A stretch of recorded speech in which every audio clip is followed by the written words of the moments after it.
Arsenal versus Manchester City.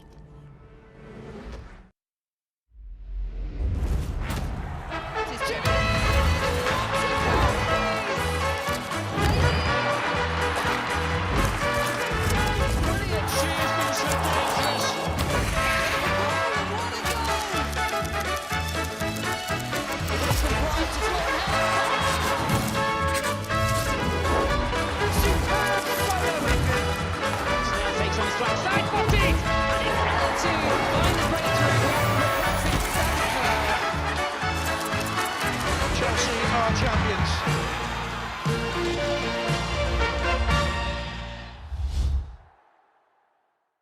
It's been 7 years since Manchester City lifted a WSL trophy, but 4 games into the current season, they are undefeated and only conceded 1 goal. However, the last time they visited Meadow Park, they were on a similar kind of run, and Arsenal had something to say about that.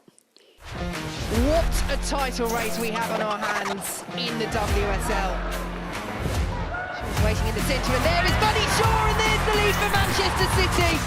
A yellow card at Katie McCabe. Blacksenius squeezes it in, Leonard Simone, and Arsenal are back in the game. Here they come. Swat is driven in, and what a goal it is! Katie McCabe, a stunner!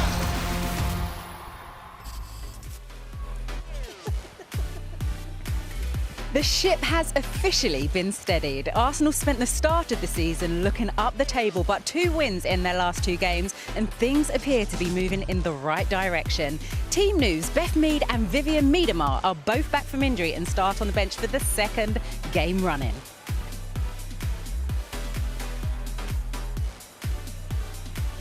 The headline news for Manchester City is no Alex Greenwood after she suffered a head injury in England's defeat to Belgium on Tuesday. Layla Wahabi takes her place after serving a 3-match ban for a red card on the opening day. Well, a win for Gareth Taylor's team today would see City open up a 6-point gap from the Gunners. It's all to play for as Arsenal host Manchester City live from a sold-out Meadow Park, and kickoff is in 15 minutes' time. Well, 463 league appearances, 285 England caps between them. I've got the dream team on punditry today. It is Farah Williams and Ellen White. Farah, when you look at this Arsenal team, currently 7th in the WSL, they're going to be desperate for all 3 points today. Yeah, most definitely, and I think they'll see this game as an opportunity to put themselves back amongst the pack, you know, fighting for that top 3. I actually didn't realise coming into the game, they're only 3 points off Manchester City. Everybody's talking about the fast start and how well Manchester City have started. They win here today and they put themselves on level points. So I'm sure that's an incentive for the manager and players here at Arsenal to get 3 points today. Yeah, I suppose when you look at both teams, Ellen, they know each other very well. Played 27 times. I think Arsenal have won 12, Manchester City 13. What are you expecting from this game today? I'm going to be looking at the midfield, to be honest. I'm surprised that Jonas hasn't put Marnham in there for a bit of aggression and a bit of physicality. Obviously, they've got Little and Volti as well in there, but I think who can get control of that midfield and who's going to be the most clinical in front of goal as well? Are we going to see a McCabe screamer? Maybe. But I'm really excited, and obviously, like Farah said, you know, Arsenal can get back into that pack and be fighting again for the next few games. Yeah, well, you just mentioned Arsenal. Actually, despite their win against Bristol City last weekend, Jonas Eideveld said he was disappointed with their lack of execution in front of goal. Let's hear his thoughts ahead of this one. Joe Curry's been speaking to both of the managers. Jonas, you've changed your starting 11 again today. How close are you to knowing what your best starting 11 is? I think that's going to change during the season. We have a very competitive squad. We have players returning back from long-term injuries, so hopefully that will not be a permanent state so early on in the season here. I can see that changing all the way up to Christmas, to be honest. Well, Gareth, due to Alex Greenwood's concussion, we knew that she wouldn't be playing today. It is, of course, a fantastic opportunity for another player to come in, but what bigger hole does Alex leave? Of course, she's an important player for us, Alex, but we're really confident with the girls that we have. We made a lot of changes after our second game against Chelsea, going into a Continental Cup game. Made 9 changes, had 3 suspensions, and still played phenomenally well. So we're pretty comfortable with the players that we have. Yeah, it was interesting to hear Gareth Taylor talk about Alex Greenwood right there, Farah. Look, here's a player that's matured over the last couple of seasons and now is such an important player for Manchester City. How much is she going to be missed, in your opinion? No, it's massive, Alex. I think before the international, I thought that Manchester City would come here and dominate the game and get the result. I think in Alex Greenwood's absence, I think it makes the game even more difficult. When I look at the way in which Manchester City set up and play with the ball, she's a key part of that and how they progress through the thirds, but also defensively. How calm she is on the ball? Yeah, and the passes that she can see, she can play short passes between the lines, she can play those big diagonals that set them on their way, but defensively she's matured. She's a much more aggressive defender now. She likes to defend, she enjoys that part of the game, and we've only really seen that in recent seasons. She used to be that player that everybody spoke about with the ball, and without the ball she needed to tidy up. Yeah. And I think she has both sides of her game, so I think she's a key player for them and a huge miss for them today, and it's Wahabi that's coming in to take her place, and I think, you know, it's big responsibilities for her to do that. Gareth Taylor seems confident in that replacement, but we'll have to see. OK, well, Ellen, a player returning to Meadow Park today, used to be in Arsenal colours, now Manchester City, Jill Roord. How impressed have you with the impact that she's had in this Manchester City side? I think for me, Man City were looking for someone, especially having lost Caroline Weir, Lucy Bronze and obviously Kira Walsh. That type of pedigree, gets in those spaces, drives with the ball, is a finisher as well. Very good physically, good in the air. And I think she really fits into that Man City mould, that philosophy that he wants to be in those spaces and to have those passes. And I think, you know, she's got Champions League experience as well. So I'm really excited to see her against Arsenal and obviously back where she started for the WSL. Yeah, it's good to see her back in the WSL. Well, someone who has experienced both highs and lows on and off the pitch is Beth Mead. And after making her return from injury a couple of weeks ago to a standing ovation at the Emirates, let's hope things stay on the up for her. She's caught up with Kelly Summers this week.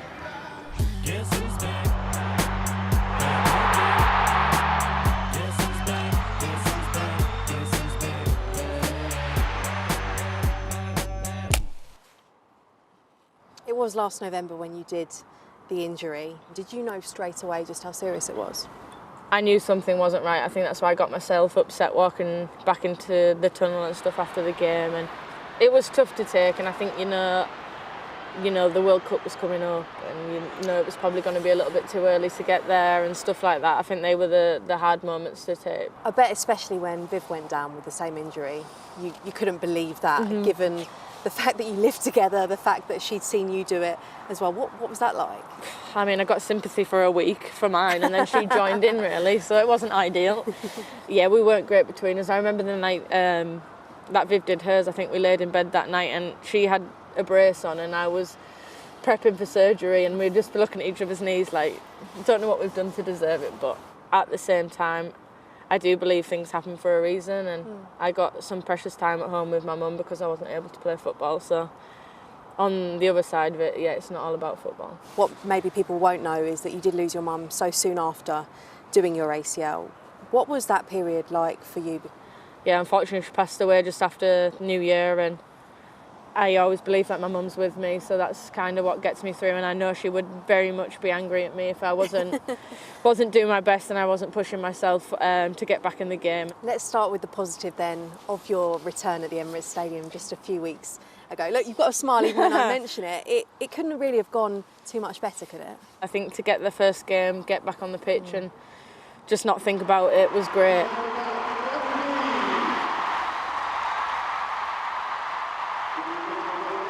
The reception I got when I came on, it gave me goosebumps. Into Mead. Rousseau! It was my first game back. I was just happy we got them 3 points on the board. How do you pick yourself up though? How are you still sitting here, this smiley, bubbly, even if you tell me it's just an exterior? My positive outlook and logical outlook on life just comes in sometimes, and as soon as I came back I just wanted to get back involved with the team and make them happy, and I know a lot of the girls have been really cute since I've got back, saying like that energy's been missed, and sometimes that makes me happy knowing that them girls just get that from me, so that's what I do.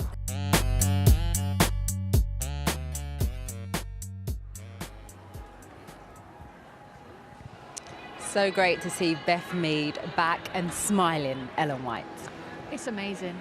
She's had a really tough year, but yeah, to see her back and to make her debut back after obviously having that awful injury at the Emirates, to set up Russo's goal as well, I was so happy for her. And yeah, it'd be amazing. She would get a great reception if she comes on today. And yeah, I'm so excited for her. And obviously, yeah, if she can get more assists, she's just going to be flying, isn't she?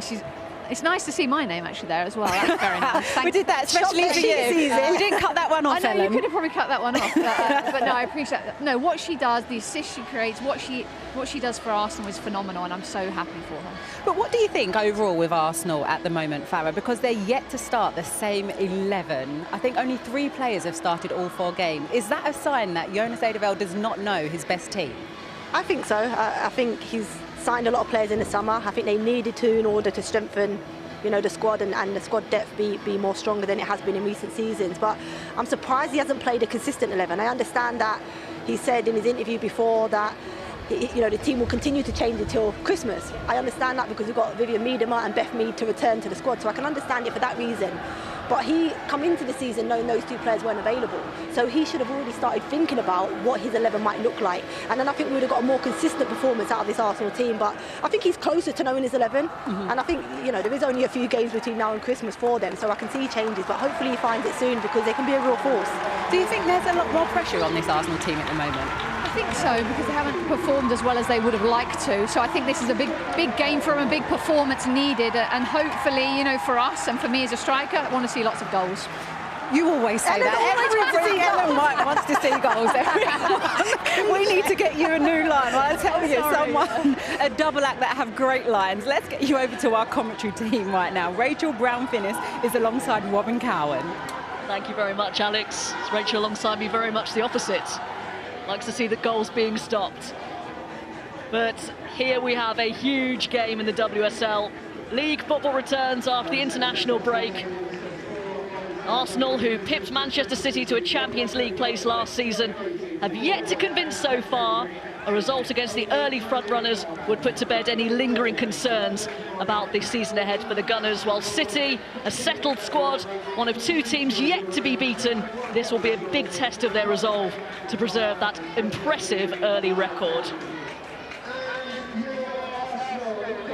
Here are your teams then for the home side. It's 2 changes from the win over Bristol City. Before the break, Amanda Ilestedt has recovered from a thigh injury to start in defence, alongside Katie McCabe, who makes her 200th appearance for Arsenal. She has scored 6 goals and made 2 assists in the last 4 games for club and country. Chloe Lacasse makes just her 2nd WSL start since joining from Benfica. Beth Mead and Vivian Miedema are named on the bench as they continue their recoveries from their respective knee injuries. 2 changes as well for City from their win over Leicester. Alex Greenwood is unavailable due to the head injury suffered while on England duty. She's replaced by Layla Wahhabi. Lauren Hemp also returns to the starting 11 in a very attacking-looking City lineup. Jill Roord, the only summer addition at City, spent 2 seasons at Arsenal before leaving for Wolfsburg.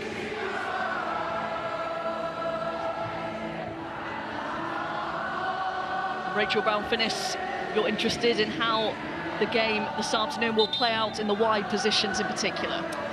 Absolutely, Robin. Katie McCabe up against Lauren Hemp. We expect down that City's left-hand side, and Chloe Kelly up against Steph Catley. And that's where this could be won and lost. We've seen many a battle of Katie McCabe up against a respective winger. And this time, Katie McCabe we expect deployed at right back for Arsenal. A welcome sight, those 2 continuing their recovery from injury, and Vivian Miedema made her return to the international scene over the break as well for her native Netherlands. Beth Mead not selected in the squad, but has made a couple of substitute appearances for Arsenal.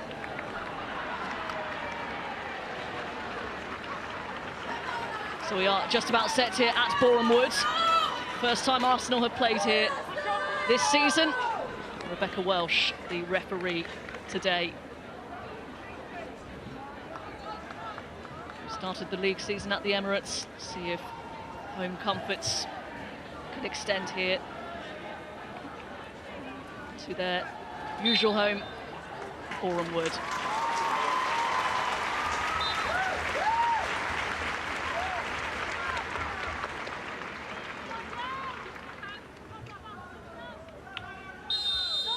So here we go, underway. The early season matchup between two of the favourites for the WSL title and the Champions League places. And once again, we will be saying that this could be a significant game, whatever the results will be. Feel Arsenal need it more than Manchester City. Certainly to get something out of this game. Another loss for Arsenal, I'd argue, would see them out of the title race. Manchester City, albeit they, without Alex Greenwood, were never present for them. They've had an excellent start to the season. As mentioned, a settled squad, unlike Arsenal, who did a lot of transfer in a lot of activity in the summer transfer window. Just the one addition, Jill Roord, who has been exceptional since coming in.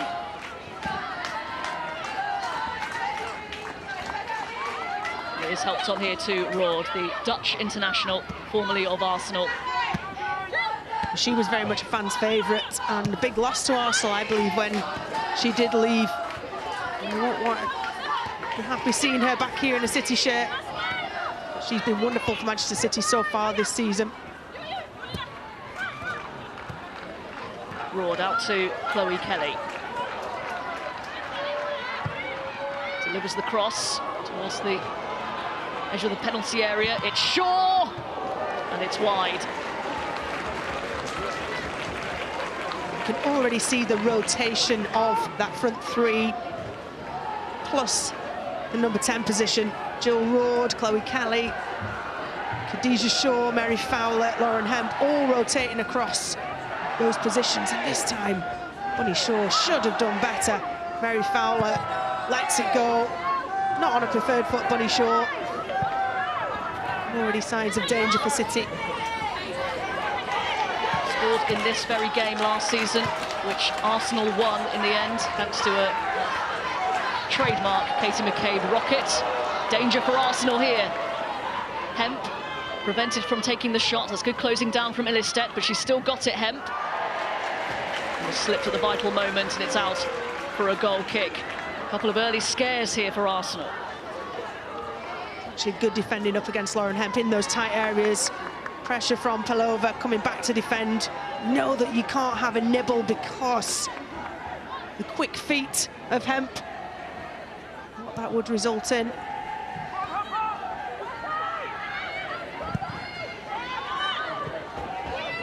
Back to Catley.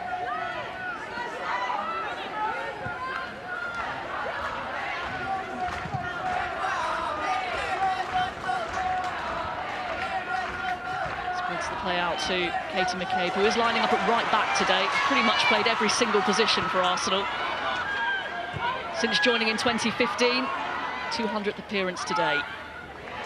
As a start to the season she's had, she has got them out of a couple of big holes already. She's been phenomenal, Katie McCabe. I remember when she first joined the club and was a bit part player. I'm sure she would admit that wasn't the best version of what she could be. Is very much that right now. City winning it back high up the pitch. Kelly, good movement from Shaw, takes aim, closed down by Illistedt, forced into a defensive action once again early on. Really good hold-up play from Russo. Tried to dig it out over to the far side for Lacasse.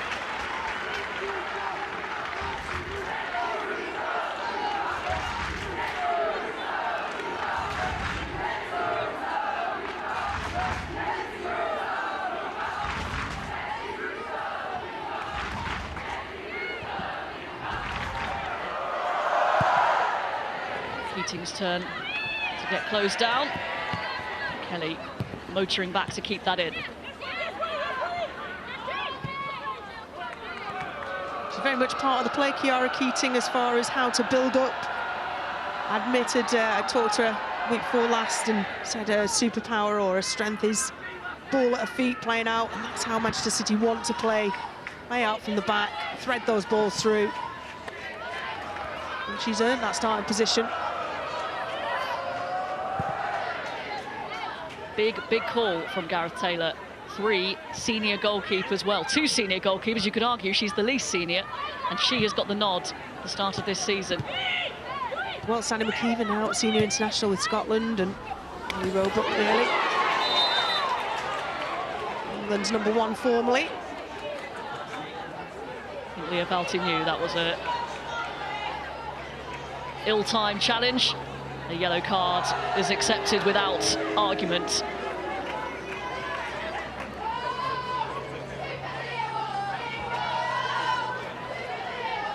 There's going to be plenty more of those duels in midfield. It was late, and it was cynical, and therefore worthy of a yellow. Alexandri striding forward, finding Mary Fowler. Started every single WSL game, whips it in. Way by Wubben Moy. Uncharacteristically, poor touch from Hasegawa. Arsenal on the move with Chloe Lacasse. Too much on that for Russo. Opportunity spurned. Russo done well. She got between Uhabi and Alana Kennedy at centre half. Just the weighting of that ball. Gareth Taylor, though, will be happy with the start that Manchester City have had. They looked in control and comfortable, and plenty of movement up front, causing problems for Arsenal.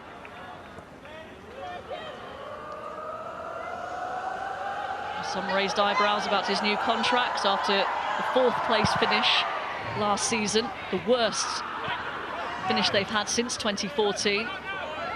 But they've started the season well. Shaw tripped, free kick for City. Shows you that rotation, the movement, not just across the line, but the depth. Another yellow card for Rebecca Welsh, this time for the movement of Bunny Shaw. Drops deep. And that's careless, really, isn't it?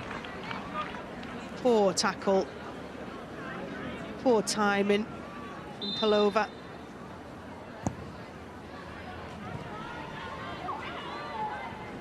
Two central midfielders booked already for Arsenal. No nonsense refereeing. Rebecca Welsh. Yeah, but we don't want to see a case like Chelsea-Man City, where Man City are down to 9 players and the contest is... Zinsberger taking a risk. And in the end, the angle was tight enough to prevent Chloe Kelly having a proper shot at goal. It's been a feature early on in this game, though, hasn't it, Rachel? City pressing up high, trying to force the error. Absolutely, and putting numbers forward. You see from the setup now, the goal kick, Chloe Kelly high, Bunny Shaw high, Mary Fowler just behind her, Lauren Hemp. They don't want to allow Arsenal possession of the ball in that defensive third.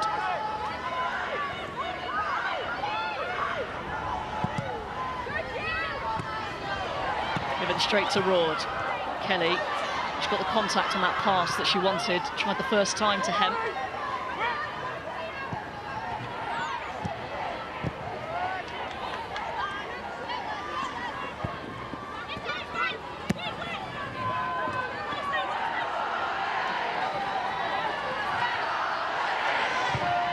Kelly delivers.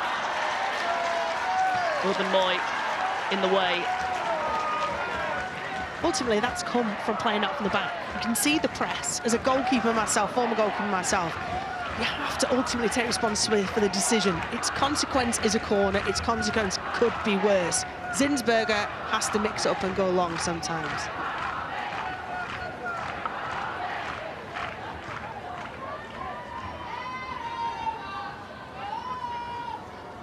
This is where Arsenal have been vulnerable and where City have been fruitful. Corner taken short. Kelly to Hasegawa. Kelly waiting for her moment. It's inside, left-footed towards Shaw, who wins the header. It was quite far out. Eventually, Arsenal do clear their lines. Neither team were convincing in what they did from that corner. You see the height, the commanding presence of Bunny Shaw. Aerially, an advantage for City.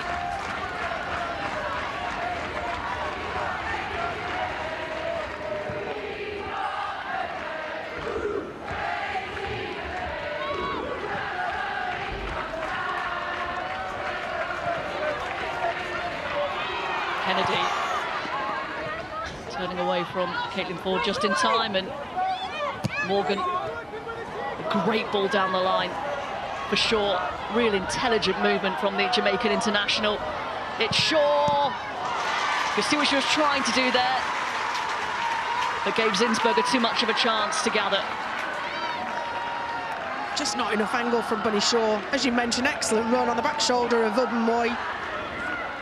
You know she's got excellent speed, decent shot, but Zinsberger should always save that one. Shaw again as City turn the ball over again. Kelly trying to turn, just wide. City are all over Arsenal here. Should have scored. Chloe Kelly just drags it wide. And again, it comes from Arsenal's sloppy, in possession their own final third. Can't clear it. Chloe Kelly, tight turn. And putting themselves under waves of endless pressure, Arsenal.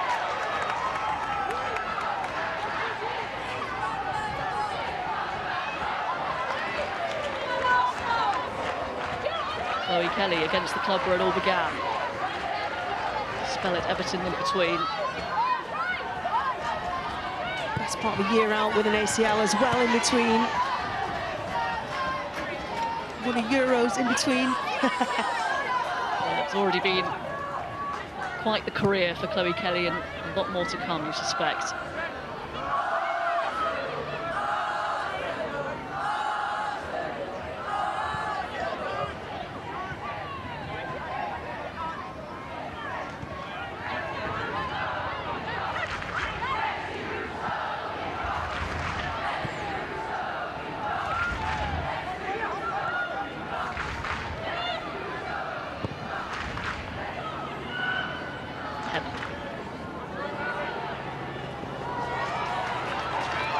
Didn't take the ball with her and fouled Katie McCabe, and this is going to be another booking. Yes, third booking already for Lauren Hemp.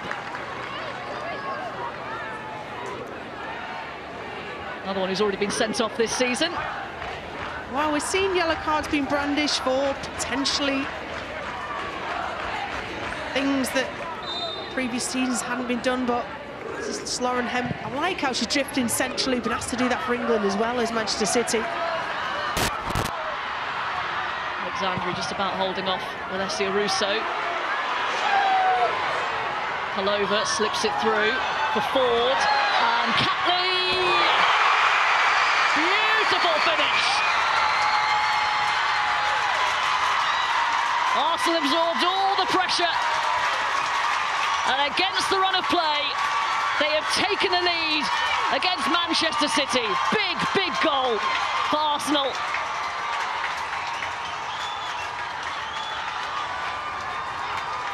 Well, that was clinical. Their first shot on goal and one goal. Lovely bit of build-up.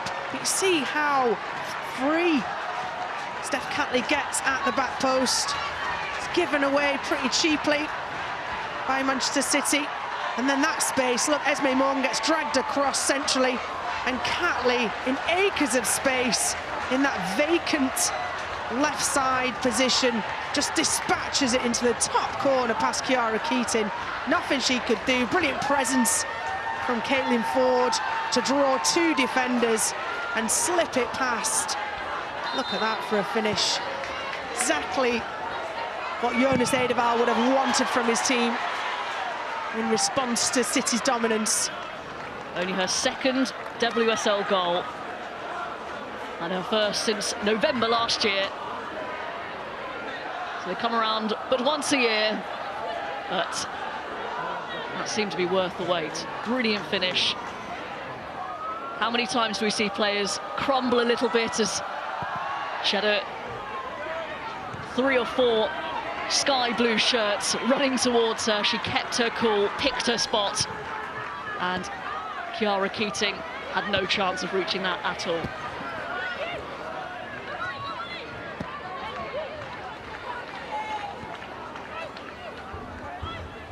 City will be disappointed, but they have been wasteful. Bunny Shaw's had a couple of chances, not really tested, one wide and one pretty much straight at Zinsberger. Chloe Kelly dragged one wide just seconds before Catley scored.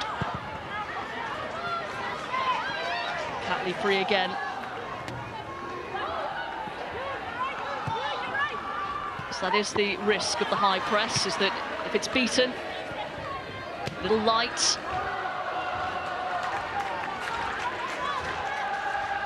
and you can be punished.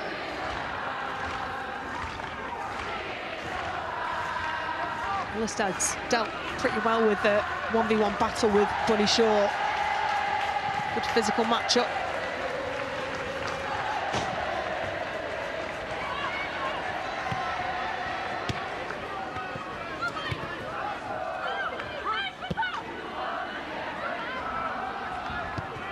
Only one of previous 19 WSL meetings as this fixture ended in a draw.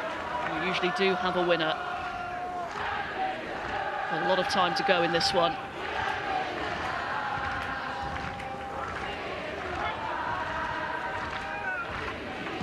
It's great being back at Boreham Wood and the vocal fans being literally right next to us, right on the edge of the pitch. Will be a wonderful experience for 30, 40, 50,000 at the Emirates for Arsenal.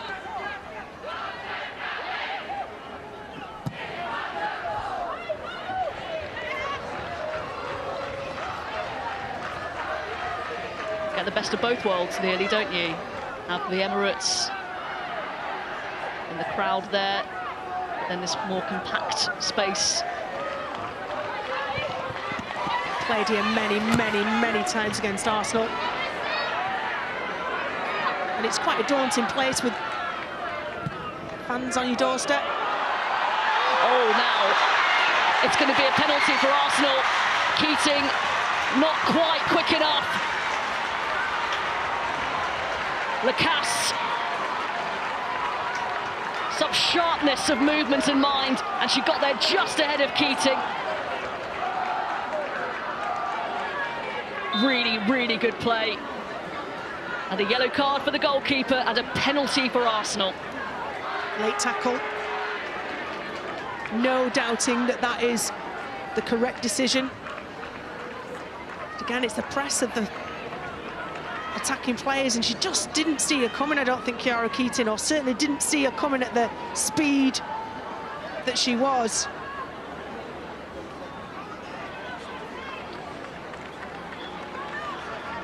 Big moment for Chiara Keating, recently called into the senior England team. He's down there, got the chance to mix with Chiara Keating, Mary Earps and Ali Roebuck and Hannah Hampton. Chat Serena Wiegman. Not the most successful of camps, but great honour for Chiara Keating. But WSL week in, week out, this is where your experience is built, and no more experience than Kim Little. Many a penalty I've faced against her here at Boreham Wood. She has scored 18 out of 22 WSL penalties, Kim Little. And she's up against the 19-year-old Chiara Keating, who's given away the penalty. This a potentially significant moment in this game.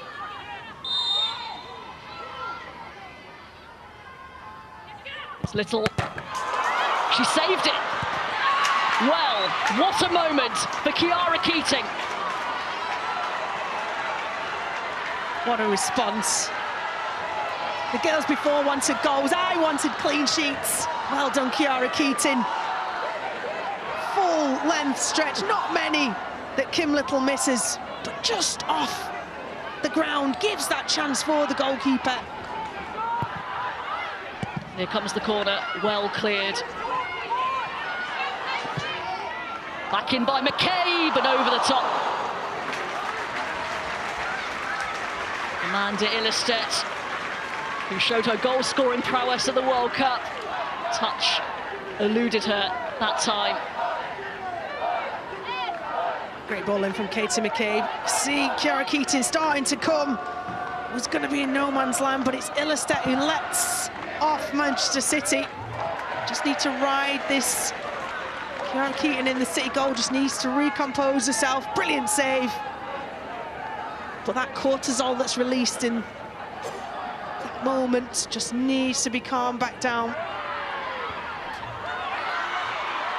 Russo trying to burst her way through. Cross is blocked. Well, it's been an eventful game to say the least. Thinking entertainment value has been brilliant. Lots of shots, drama, yellow cards.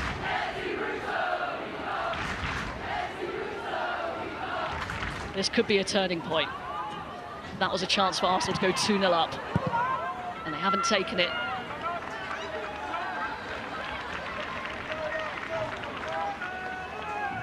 And it's been all Arsenal this last 5-6 minutes. After arguably it was all Manchester City at the beginning.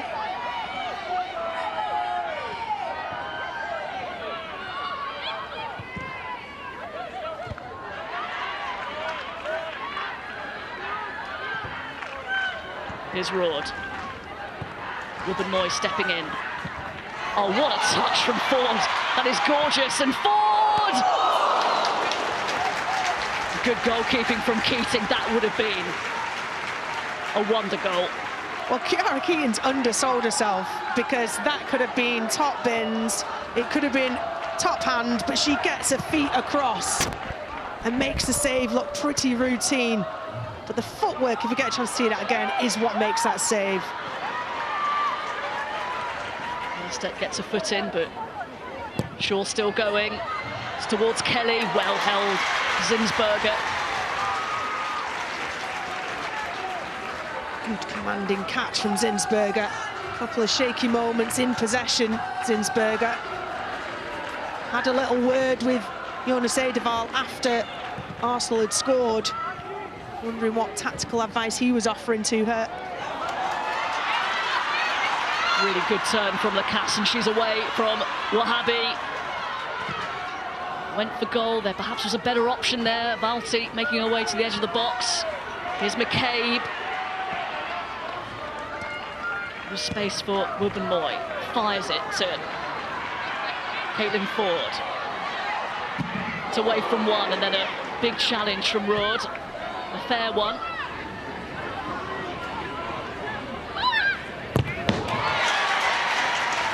Well, they've got the bit between the teeth, haven't they, Arsenal, at the moment? They sniff that they've got a chance to really snuff this game out. They want more, that ruthless streak that we haven't seen with Arsenal. The ability to really kill teams off this season. That's what Eidevall wants to see from his team. There hasn't really been a WSL game this season where they've put in a 90-minute performance where you really believe that they are title contenders. That's still to come, and they didn't start this game well, but since the goal, they've really limited Manchester City. They're lucky they weren't 2-0 down when Steph Catley scored that goal.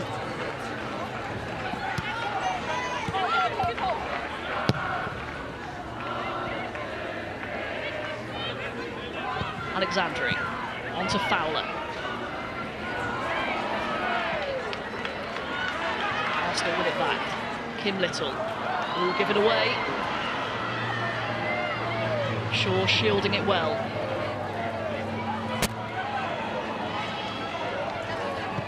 Kelly with the cross. Away by McCabe.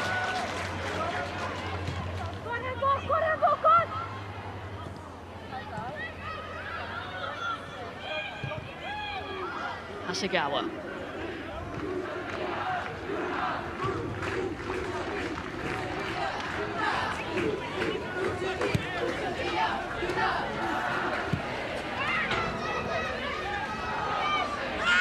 Roord force back. For the first time, it seems, this game. Could take a breath.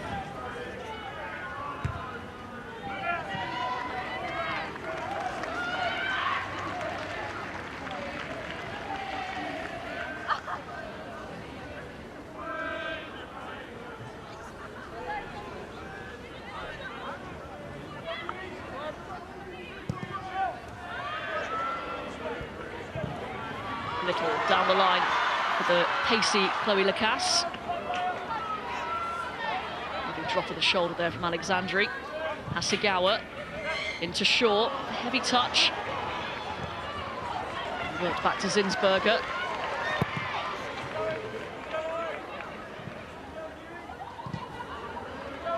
It's kept in.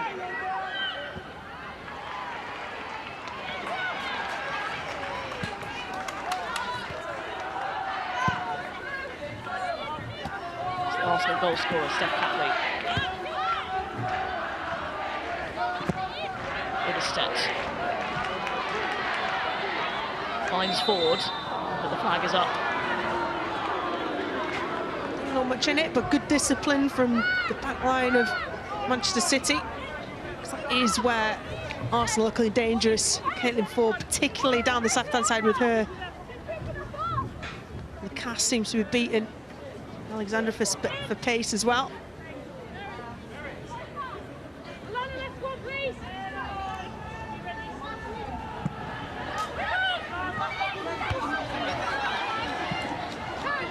Russo allowed to turn.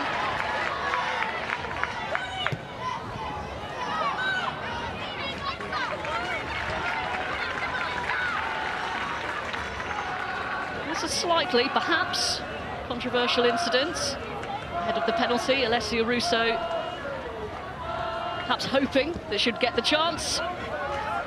Kim Little is the regular penalty taker, or so we understand. She might not be now.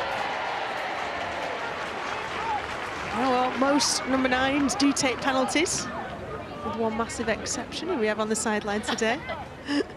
But you're right, best part of 20 years, Kim Little's been taking penalties for Arsenal, so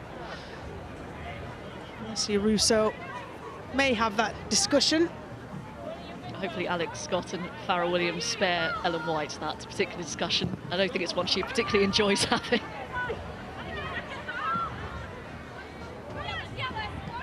She had plenty of goals anyway. She didn't need penalties as well.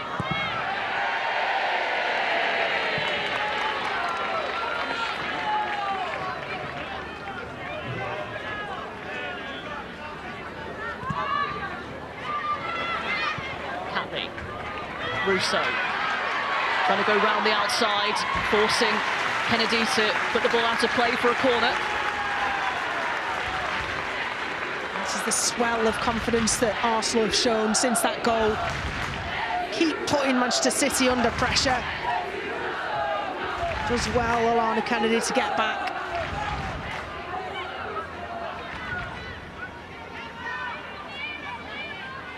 The test for Kiara Keaton. Floated in by Palova. Kennedy gets her head to it. Whenever Katie McCabe gets on the ball, no matter where she is on the pitch, you hear cries of shoot from the Arsenal fans.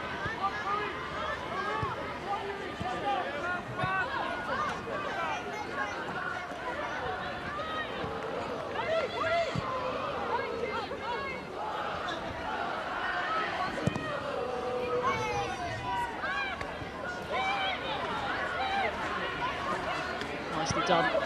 Kim Little composed in the midfield as always. Catley. Ford making the move.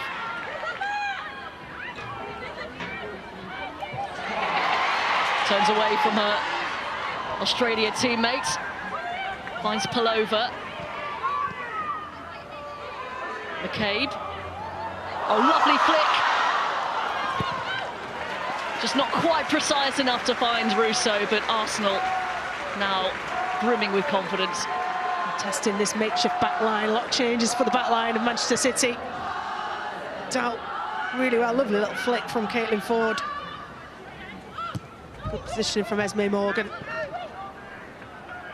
See that Ford-Catley partnership proved so successful for Arsenal this season.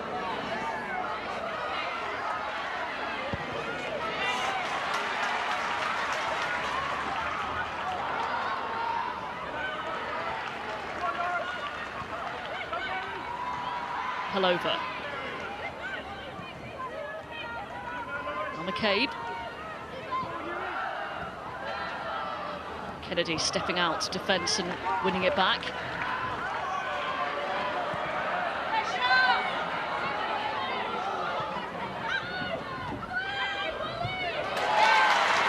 A really good footing by Valti.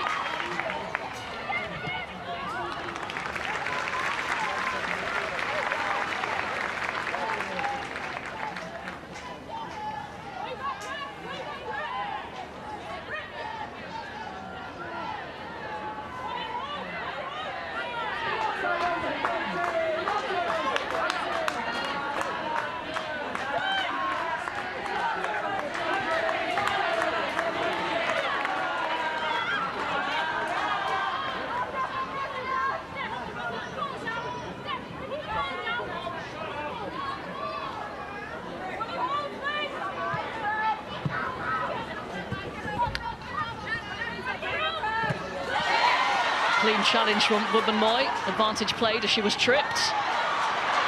Off she goes. Slalom run from Woodman-Moy. Palova. Russo. Good awareness to spot Lacasse out wide.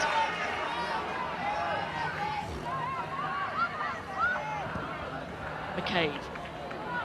Trying to pick out Palova. Alexandri tight to her to make the clearance. Well, Arsenal look more likely to extend their lead before half-time. Gareth Taylor needs another gear out of Manchester City. Something's clicked with Arsenal since they scored the goal after 14 minutes. And they haven't let that penalty miss, which could have doubled their lead, get to them, it seems.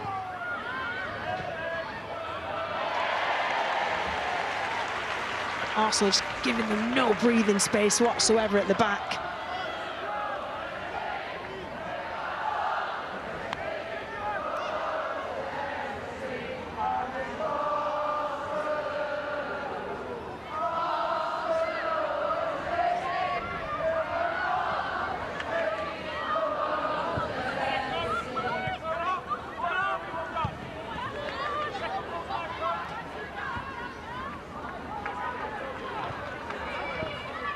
Little, lovely touch to find Palova. Keeps her feet, she's absolutely surrounded, Palova. And a little bit too aggressive from Kim Little in that challenge with Chloe Kelly. Edeval thought that Palova had been fouled prior to that. There's another yellow card coming out. I'm pretty sure Rebecca Welsh mouthed the word dissent in brandishing that. Not sure who was the dissenter. I think it was Palova she was aiming it towards, but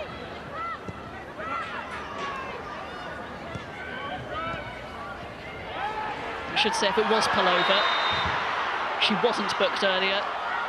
It was actually Lacasse. Another big challenge coming in here. Wahhabi on the deck.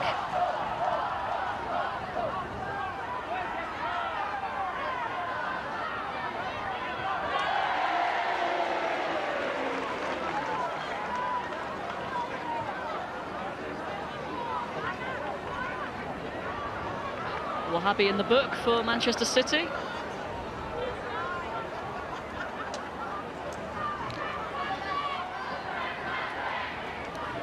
well, she doesn't get anywhere near the ball.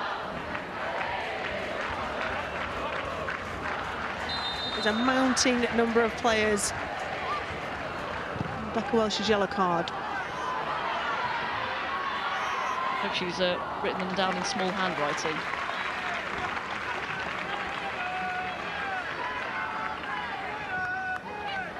But this contest does mean a lot to both teams in title ambitions and Champions League places, so it's always going to be hotly contested. This is where Palova's dispossessed. Kim Little slides in late. There you see Palova make an argument towards the referee and remembers that that is dissent. Well, you can't say they haven't been warned. Yeah, as petulant as it seems, this season they're clamping down, and the only way to do it is to be consistent, and they are certainly being consistent with handing out yellow cards for back chat and dissent.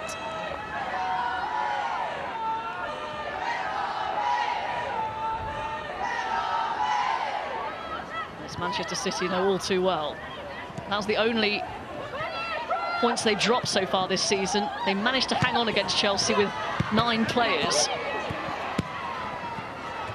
After some eyebrow-raising decisions that day. Kelly working the space and delivering too close to Zinsberger. Just needed a near post runner. It's a brilliant ball in from Chloe Kelly. Well commanded by Zinsberger. But if Bunny Shaw had just checked across that near post, that's one that Ellen White would have been absolutely nestling in the back of the net.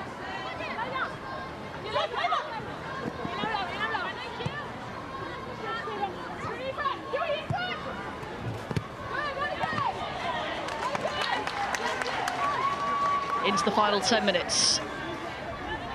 Absolutely flown by. Absorbing contest here at Boreham Wood.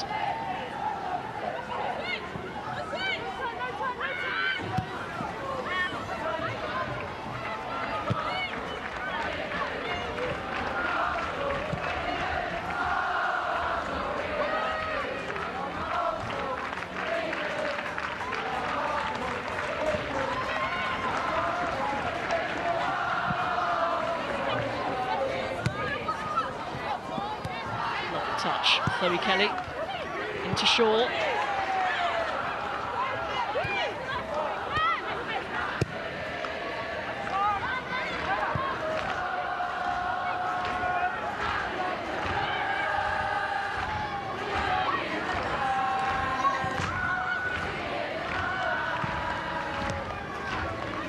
Hasegawa.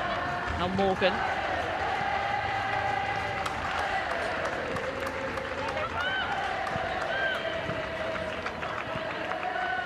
Finding Lauren Hemp.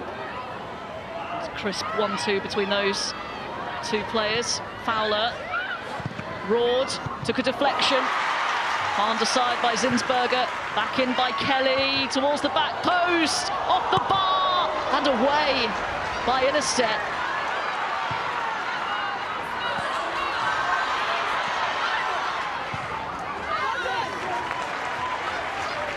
Big chance for City.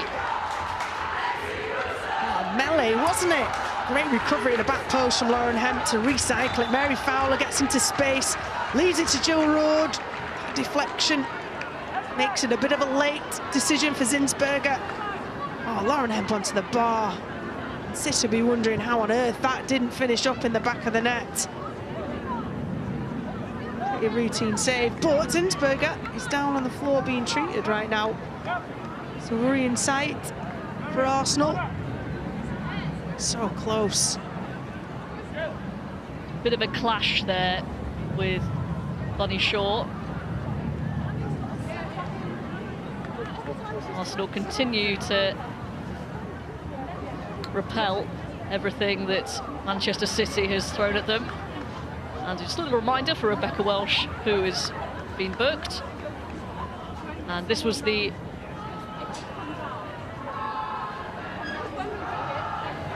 This is the incident where Palova... No, let's see. Lacasse. Okay, this was a long time ago. We've rewound. Just to clarify, Lacasse is on there too. So by my count, that is 5 bookings.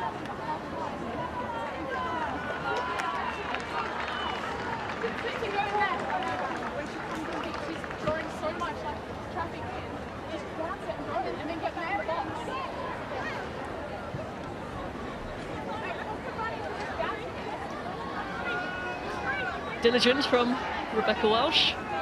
Failed to prepare. Needs to know when, or perhaps if, she needs to get that red card ready. Well, you just hope a contest like this, highly fueled but high quality, ends with the best team winning, not the team that's down to 9 players or in some sort of unjustified deficit, such as that. But it does take self-control from the players, especially when there's There's such a clampdown on the likes of dissent. That's purely on the player to hold your tone. Final 5 minutes.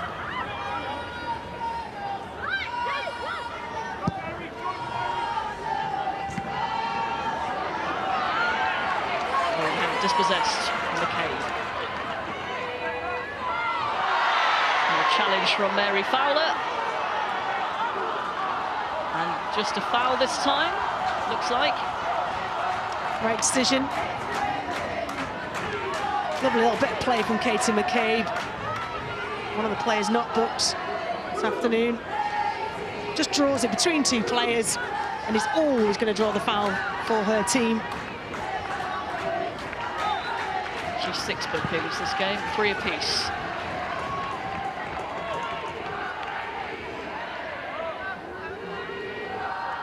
McCabe. Robin Lloyd. Crucial header.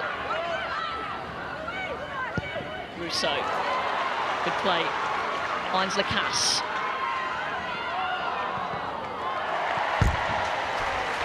Corner kick.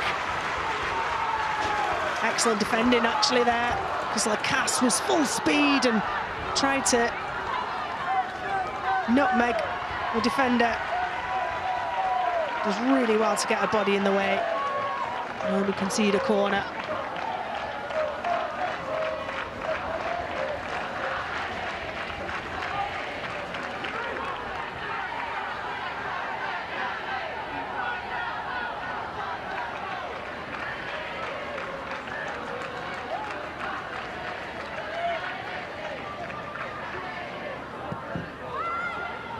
Floated in, flicked on. Cleared by Fowler, Ilestedt goes down.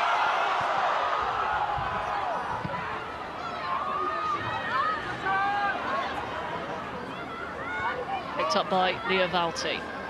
Arsenal will reset.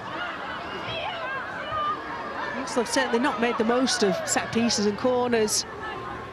You often see Katie McCabe up taking those, and maybe with her right back position today, it's not possible.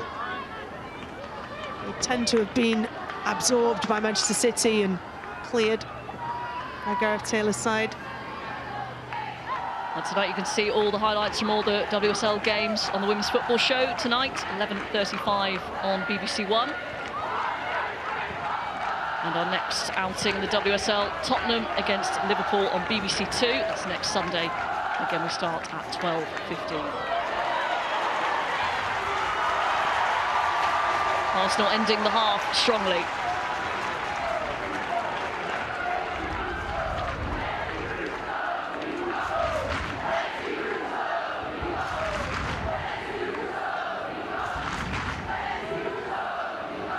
Arsenal fans behind the goal, they want additional advantage in that second goal. McCabe takes aim, caught by Chiara Keating. Very similar position from which she scored in this game last season. Cutting in from the right-hand side onto that deadly left foot of hers. Yeah, just read all the way by Keating in goal. Got her feet across. Got her height, just her distance off the line.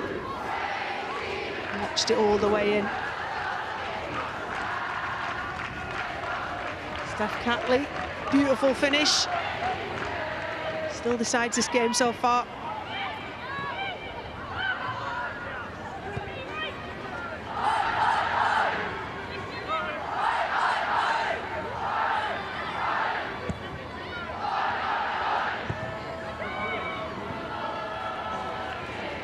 Kelly slips it through for Shaw, and now Hemp drifts it in towards the back post, and Shaw couldn't quite stretch enough. Do you know what? Shaw was just blocked momentarily by Ilestedt, and that stopped her going full flow at that ball. Because she saw, as soon as Bunny Shaw had laid the ball out to Lauren Hemp, that's exactly what Lauren Hemp and Bunny Shaw were looking at doing. Running in Bunny Shaw, and Lauren Hemp providing. Great defending from Ilestedt.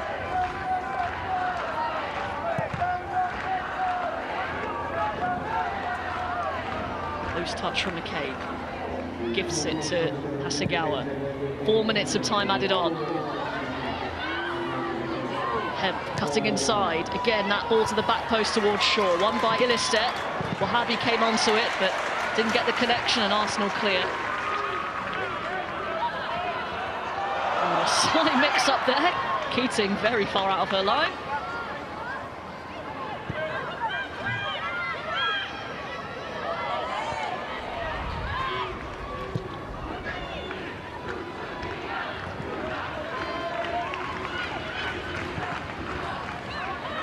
Little picking up space, allowed to turn away from Alexandri. This is promising. Red shirts making their way into the middle. It is Keating's.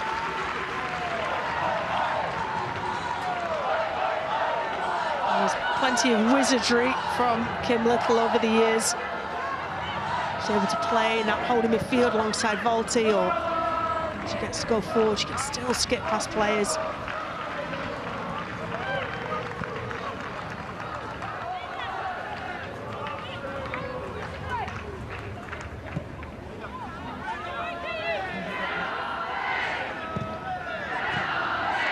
Shaw somehow manages to wriggle away.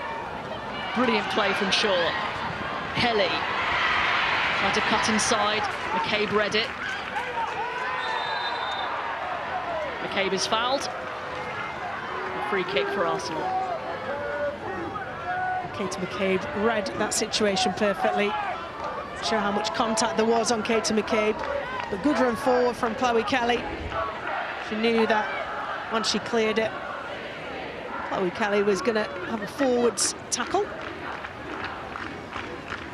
Such an experienced player now, Katie McCabe, for Arsenal, and absolutely key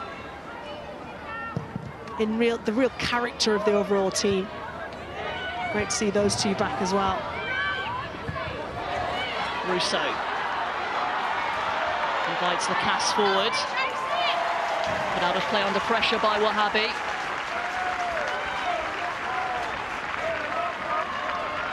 Still a couple of minutes of stoppage time left. I feel like if Arsenal could make the most of this wave of attack, a very different team talk for both teams at half-time.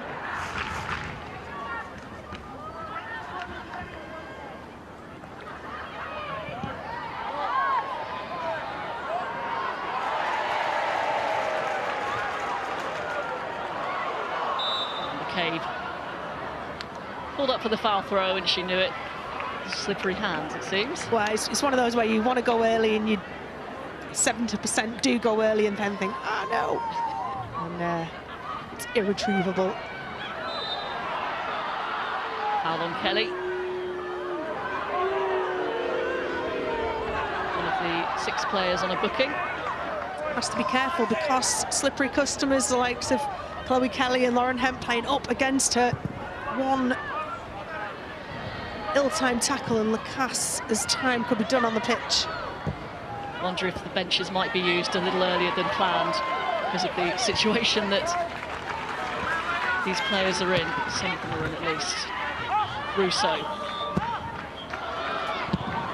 trying to find Lacasse again, cut out by Wahabi. And there we have it. Thrilling first half. Arsenal, a goal to the good, thanks to a brilliant strike from Steph Catley. It could have been better. They were awarded a penalty, but Chiara Keating came up with a quite brilliant save to deny Kim Little from the penalty spot. So Rachel Brown finished still very much all to play for. Both teams have been scintillating at times. They've absorbed a lot of pressure defensively, and it's just that cutting edge composure and execution that is the difference. City certainly had chances, but Steph Catley proved to be the difference. Opened up, a little bit of space, enough time, and the execution was absolutely stunning. Well, a lot to unpack there at half-time for Farrell Williams and Ellen White. Not sure 15 minutes is enough. Half-time at Boreham Wood. Arsenal 1, Manchester City 0. Thank you, Robin. Thank you, Rachel. Well, it's a game that has ebbed and flowed both ways. Interesting, Farah. Manchester City lead the possessions at 61%, but Arsenal found the way. They did, and I felt Manchester City actually started really fast, and they started with their high press, which we're used to seeing. And it took Arsenal maybe 10-15 minutes to work it out. But once they worked it out, I felt like Arsenal were the better of the two sides, even though Manchester City were actually dominating in possession, as you mentioned there. How have you seen the game, Ellen? Yeah, no, I'd agree with Farah. I think once they were able to get that goal, I felt like then Arsenal got more of a rhythm. They started to pass the ball more. They started to figure out how to use Man City's players and then use the space and then put the ball in the right areas and move the ball up the pitch. Yeah. So it's been a really interesting game, but then I feel like Man City have had some chances, and so they'll be really disappointed actually not to have gone in and potentially like 1-0. Well, it was a beautiful move, Farah, for their first goal in terms of their passing from down the right-hand side and finding Catley on the left side. Yeah, actually, it come from the keeper. It was obviously direct play from Arsenal originally, and they get it in, and you see here it goes back to the Manchester City keeper, Keaton, who's normally very composed in possession, actually rushes her clearance. What I think is Caitlin Ford does really well here, uses her body and just lays it off perfectly for Catley to just pass it into the top corner. You'll see it better from here. We actually thought from where we were sat, Alex, that Catley had laced it into the top corner.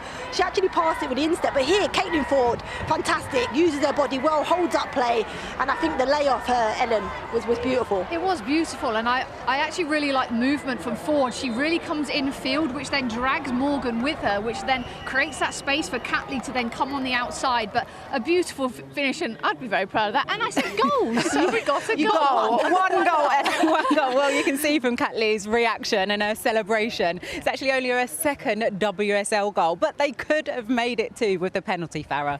Yeah, they could have, and you know, who better? I was saying to you, Alex, off air when we sat there that normally Kim Little, you're so reliant. When it comes to penalties, she'd normally put them away. So, yeah, I was a little bit surprised that she didn't execute the penalty. But you can see here, keeper just rushes out a little bit and very late in the challenge. But we'll see the penalty, and you see there, the contact's definitely there. Really good decision from the referees, in a great position to actually see this. Sometimes they get missed.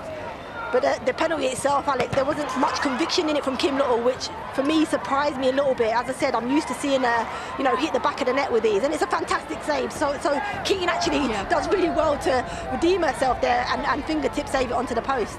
Even though Kim Little missed that penalty, she is the penalty taker for Arsenal. I think she's taken the most, 22 penalties. She's scored 18, the most in the WSL. But I suppose it was interesting because we saw Alessia Russo hold the ball first of all, Ellen.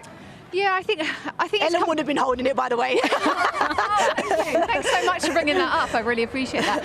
I think it's coming more into the game now, isn't it? That someone else is holding the ball and kind of giving the penalty taker a little bit time to think about it, not being in the melee potentially of players kind of disrupting you, taking that penalty. So I can understand why Russo is having that ball, but maybe it's a conversation now of maybe a bit of a switch. But Kim's always taken the penalties, always. And Farah was as well. She was the one taking the ball off everyone else. Okay, well, Farah, actually, I want you to talk about, because as we were watching the game and the game was developing, you kept talking about City's formation. Yeah, we've seen them do so well in possession, and they have that front four that seems to rotate positions, which is great when you're in possession. But what Arsenal worked out really well was here you'll see, and you'll see when the picture comes, is Bunny Shaw is central, and it looks like she's playing like a tip of the diamond. But by her doing that, it means that Chloe Kelly and Hemp, who are normally quite wide, and stopping those wide angles of passes, they're really narrow. And for Sinsberger, a goalkeeper that's under a little bit of pressure, playing with a little bit of confidence, they've actually given her only one option. When a keeper has one option, they most of the time make the right decision. Yeah. It's when they have more time to make decisions, and that decision making normally it can become a little bit untidy. So for me, I think that City can adapt that, maybe push Bunny Shaw a little bit higher, and then Chloe Kelly a little bit wider on one side and Hemp on the other. Make the keeper make more decisions, because they've played around that press far too easy. That probably wasn't the best example of it, but there's been many examples of Arsenal playing really well around Manchester City's press. It's actually been interesting, both because you've been speaking about both keepers and pressing both keepers, Farah. Yeah, but Keaton, she's a fantastic young goalkeeper, but very inexperienced. Playing with a lot of confidence because she's had some fantastic games. But how confident is she when she's put under a lot of pressure? And I think we saw an example of that when the ball was played back to her. Her clearance was very rushed, under minimal pressure, and obviously that led to the opening goal from Arsenal. I don't know what you think, Ellen, on that. No, I agree, and I think putting a lot of pressure on those keepers it forces them to make a decision. It forces them to go on the back foot as well. But Man City have allowed Zinsberger just to have that one decision making, and it's out. Catley's free. Yeah. So it'd be an interesting conversation for both Taylor and also Eideveld. Okay, well, Arsenal have welcomed back 2 players from ACL injuries in Beth Mead and Vivian Miedema. But somebody still in that ACL club at the moment is Laura Veenway. So let's go over to Jo Curry and see how her recovery is doing at the moment. Yes, I know, Laura, you'd much rather be out on the pitch than talking to me. I won't take it personally, but whilst we've got you, how are you and how's your ACL injury going? Yeah, I'm doing all right. I'm halfway through now, and yeah, I mean, obviously it's not an easy injury. I think you need to be patient in the whole process, but yeah, it's just nice to be out running again and not being stuck in the gym anymore, so I'm doing all right. Well, that's what we love to hear. We can see the likes of Beth Mead and Viv Miedema warming up behind you. I know you wouldn't wish this injury on any other player, but the fact there've been so many of you going through the same thing at the same time, how much of a help has that been to you? Yeah, it's been, I mean, obviously, like you said, you don't really want anyone to be injured, but for us, I think it helped a lot just to have, yeah, teammates around you who are going kind of through the same thing. And yeah, I think we're all really determined in what we're doing, but it's just nice to have a balance sometimes as well, like off the pitch or off the gym, and yeah, to keep each other happy, to entertain each other when it's needed, and yeah, just to know that there is someone there when it's a bit rough sometimes. So yeah, I can imagine. Been incredible, the girls. But the fact that you guys are elite athletes, I know you're competitive. Have you also pushed each other on? Yeah, I think that's our natural as well. Yeah, I mean, obviously me and Lee are really close together, and yeah, it's just nice to see when she is doing well. I'm really happy for her when she's doing well, so it is nice, and also that you, like you said, that we can just push each other to the limit, and I think that's what this rehab is about as well. Well, I know you're hoping to be back by next year. We wish you all the luck with the rest of your recovery, and thanks so much for speaking to us. Thank you very much. Great to hear from Laura there. Well, let's see what other things we have across the BBC going on today, because straight after us on BBC Two, you can watch the International Wheelchair Rugby League as England face France. And following that, we've got live FA Cup action as Charlton Athletic host Cray Valley in the first round. That one at 5:15. And you can catch all of the weekend's highlights from the WSL on the Women's Football Show tonight at 11:35 on BBC One. And on the iPlayer, there's this. The Football Academy is back with a brand new series, bringing you closer to the passion and power of our rising stars. Experience the highs. This is why we play football. And lows. Can't watch. There will be more goals and famous faces than ever before. Watch our players tackle challenges. Your control is insane. Forge friendships and chase their dreams in A brand new series of the Football Academy.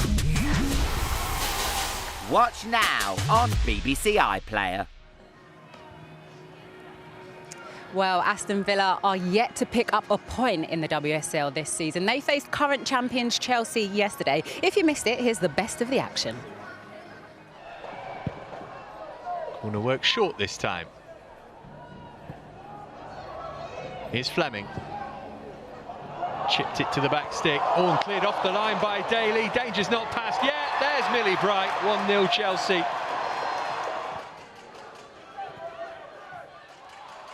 Ritting-Canrid stood it up to the back post. There's Kirby, second time surely, 2-0, 2 goals in 5 minutes for Chelsea. Cuthbert got ahead to that. And Brecken here for Ritting-Canrid. She's got Kirby square if she needs her. She doesn't. 3-0. Cuthbert snapping in to win it again, so typical of her. Force Fleming a little wide with the pass. Plenty of blue shirts in the box here, though. One of them's Ashley Lawrence, who gets her first Chelsea goal. A horrible day for Villa so far. Still a long time to go in the game as well. That's the worry as far as they're concerned. Here's Beaver-Jones. Had a look to see if she was onside. The flag stayed down. Still Beaver-Jones. She couldn't, could she? Oh, what a goal!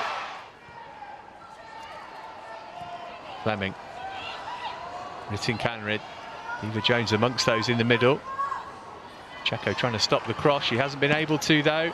It's Niamh Charles. It's 6.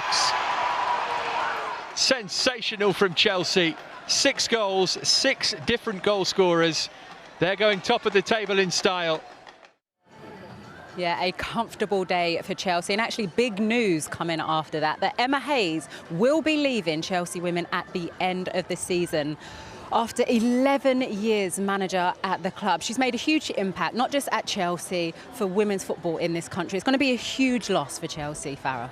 Massive, and a massive gap to fill. I feel sorry for anybody that's come in to take her place. You can see there all the trophies that she's won over the years, but she's been a big part of Chelsea and the building of Chelsea ladies. I think the fact that she was given time really early on, this success didn't come overnight. It wasn't in the first couple of seasons, and Chelsea really invested in Emma Hayes, and Emma Hayes likewise really invested in Chelsea women and made them the force that they are today. So that replacement is going to be really difficult, but it's a new opportunity for Emma to go and do something different. It's looking like maybe the US national team has been rumoured. I would have liked to have done the England national team, but we have a fantastic coach currently in position, so we're quite lucky. But I mean, good luck to her, and it's something that she probably deserves after a long, club career, Ellen. Ellen, what are your thoughts from a player's perspective? Playing under Emma Hayes, the players that she has, the players that she's just brought in, when a manager of her stature is leaving the club, how would that affect you?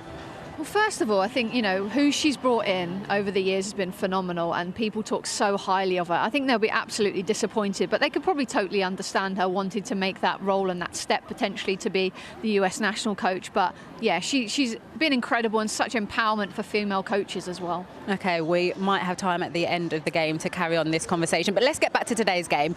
Manchester City, how do they get back into this game in the second half? I think you spoke at the top of the show about the percentage at the half-time, about the percentage that they're ball possession, and they need to utilise it. They need to make full advantage of what they do with that ball. They need to get into more attacking areas and also be more clinical in front of goal as well. I'd like to see them go back to where Chloe Kelly's a little bit wider on the right, Lauren Hemp a bit wider on the left-hand side, and Bunny Shaw more central and higher up.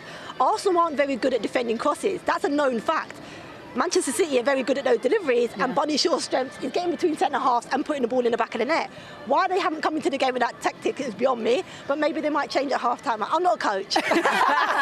We know you're still trying to get your badges, Farah. Don't worry about that. I mean, I might put my rumour. Here we go. New Chelsea manager right there. Well, if you're only just joining us on BBC Two, here's the best of the action in case you missed it from the first half.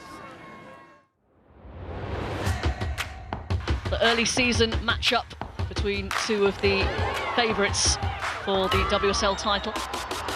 Kelly trying to turn, just wide. City are all over Arsenal here. And Catley, beautiful finish. It's going to be a penalty for Arsenal. Little, she saved it. Roared, took a deflection, off the bar and away. Thrilling first half.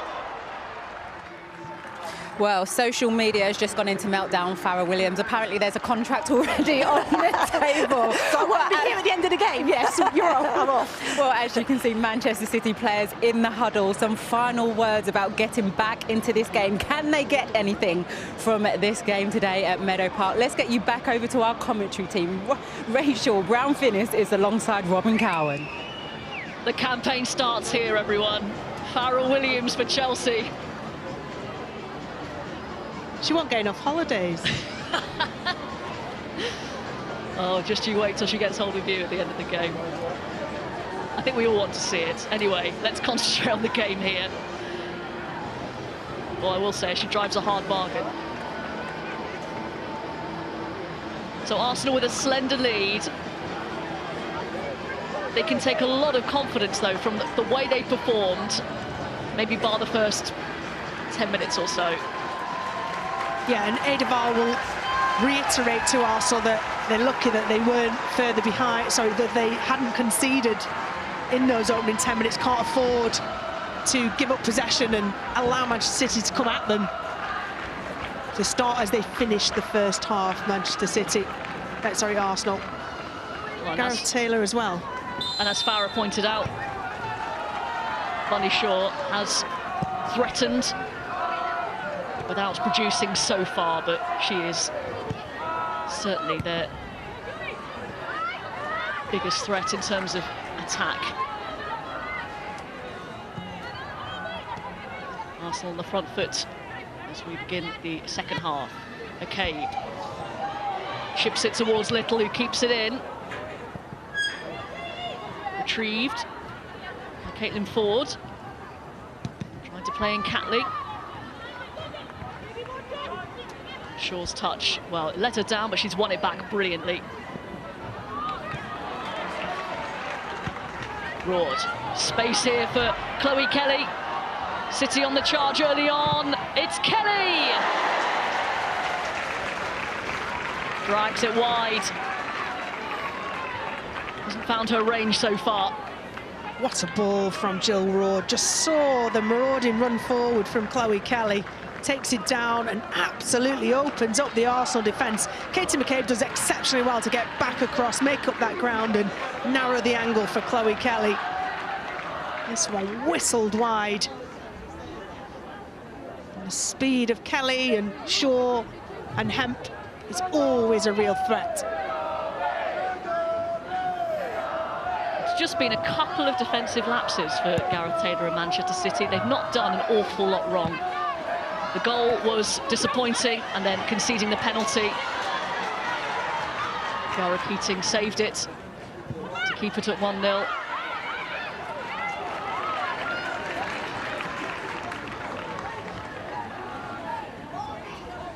Russo will be desperate to get more in the game. Having to come too deep or deeper, nullifying that central threat for Arsenal.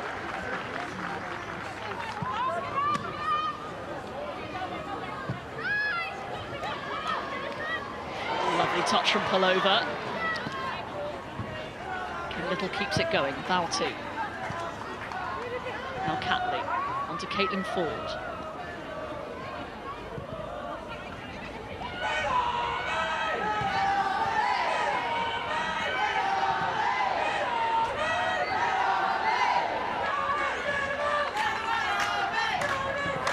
The timing of Alexandria able to come back. Alex Greenwood being out is exceptional. A real concern for Greenwood, of course. Needs to be assessed properly. Take her time. Must be ready to come back, but she is such a key cog in this Manchester City. Not just defence, because she starts a lot of the attacks as well. Such a assured presence in the back line. Such quality when in possession.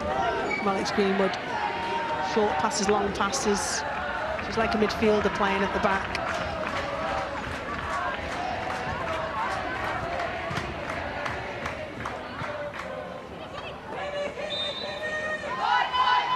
Little just caught Hasegawa a little late, so we can pull back for the free kick for Manchester City. It should be pointed out that it's just the second goal Manchester City have conceded this season. The other one was a late one for Chelsea, the Academy Stadium. When they were down to 9 players, was it? Or 10? Yeah. As Farah mentioned, City need to play on the fact that Arsenal have looked vulnerable, balls into the box. Mike stays down for Bunny Shaw, striding into the box and only finding the side netting. It was a tight angle. Players looking to the sideline, to the assistant for an offside call, but Bunny Shaw's got in between defenders a couple of times now, just not been able to test Zinsberger. Wilton Moy did well to keep up with her. See Arsenal's tactics change second half from goal kicks, not playing out in their own 6-yard or 18-yard box, looking to play longer. Sensible.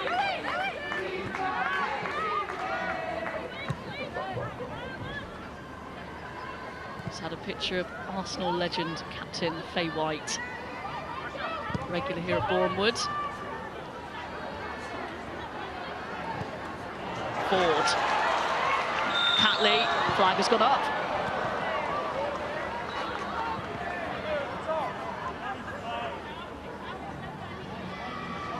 It's an excellent move.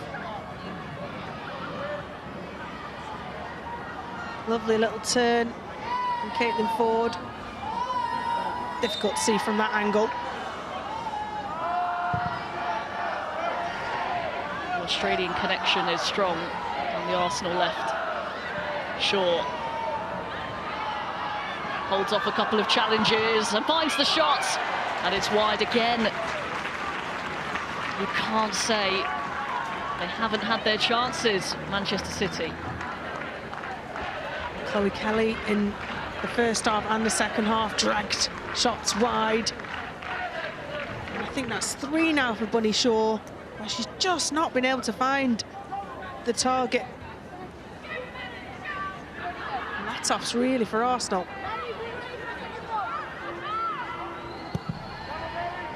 Sean Gota in attendance. Former Manchester City midfielder Kira Walsh has a goldfish named after him, I believe. And Nicholas Anelka. Top pet names, in my opinion. Well cleared. At the edge of the botch, but Manchester City back in possession. Here's Hemp.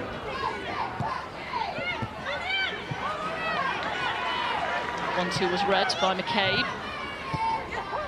Little, lovely layoff for Pelova, who's got a few options. Left and right, goes left to Ford. Tries to play in Lacasse. Catley overlapping down the left-hand side. Ford just didn't open up to see that option. Bit of a slice from Keating. That was a rubbish back pass. A stand corrected. Lacasse. Dangerous ball in. Good defending. Kennedy stuck a foot out. Robin Moy. Really good play. But she's lost it and she's out of position. Catley filling in. Caitlin Ford with the challenge and the latest to have her name taken. No arguments with that one.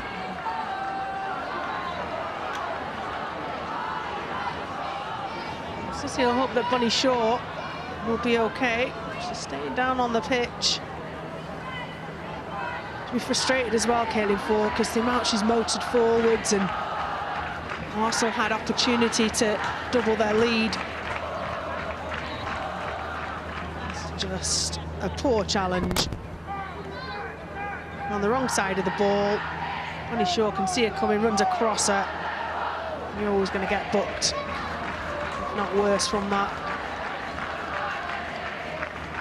An emotionally draining time for Bunny Shaw, we should mention.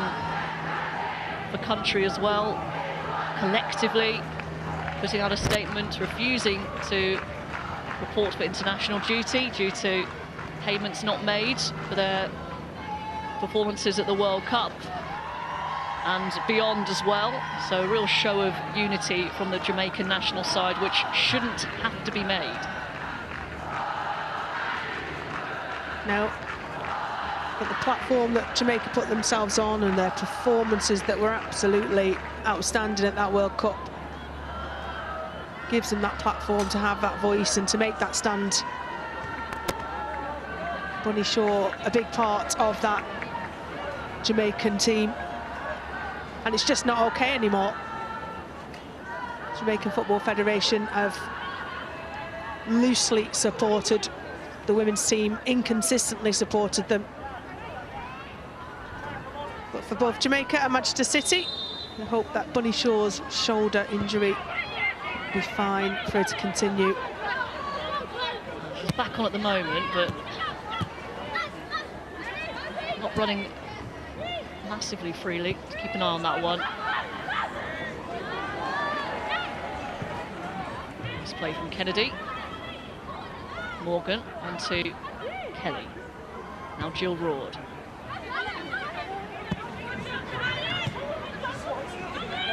Hemp, direct. She always is. It's well defended. Almost got each other's way there, Kelly and Esme Morgan. Brilliant run from Lauren Hemp, wasn't it? atypical Lauren Hemp cutting. Couldn't find anyone in the box though.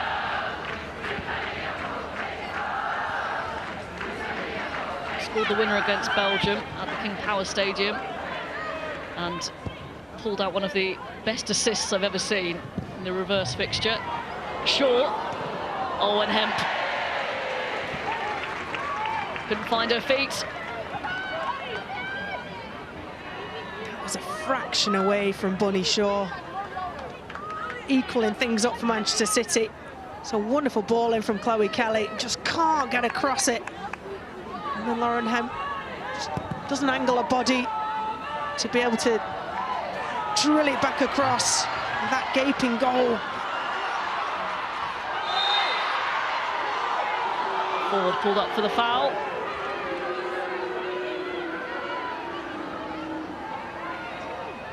Her attempts to get around Alana Kennedy. Well, that was from a long goal kick, and it's not just a plan B, it's actually a second version of attacking football for Arsenal. And certainly with just the one goal advantage, one that makes sense.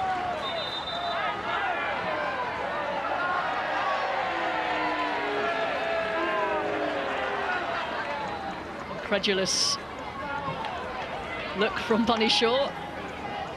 Foul on Lotte Wubben-Moy here. Yeah, it's a little tug of the shoulder, isn't it?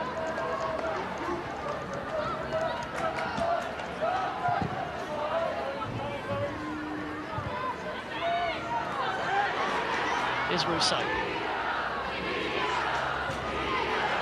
Delicate pass forward for Ford.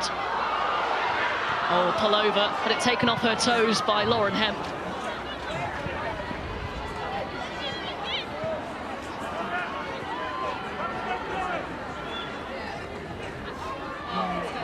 Ford, good strength. Didn't slip it through for Kim Little, cut out by Hasegawa.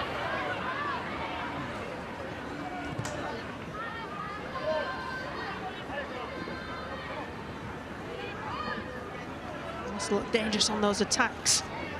Caitlin Ford, especially down that left-hand side. Alexandri. Fowler. And now Hemp. Away from McCabe. Palova down. Play goes on. Hemp. Shaw! So close. Once again, she hits the bar. That is beautiful play for Manchester City. I agree with Gareth Taylor on applauding that. It starts from the back and Leila Ouhabi running out with the ball, builds it up beautifully. Mary Fowler there, and then Lauren Hemp just picks out, as she did in the first half, but this time, exact precision. Bunny Shaw's job is just to see that net ripple. Lovely play, and here are the first changes. Double change for Arsenal coming up.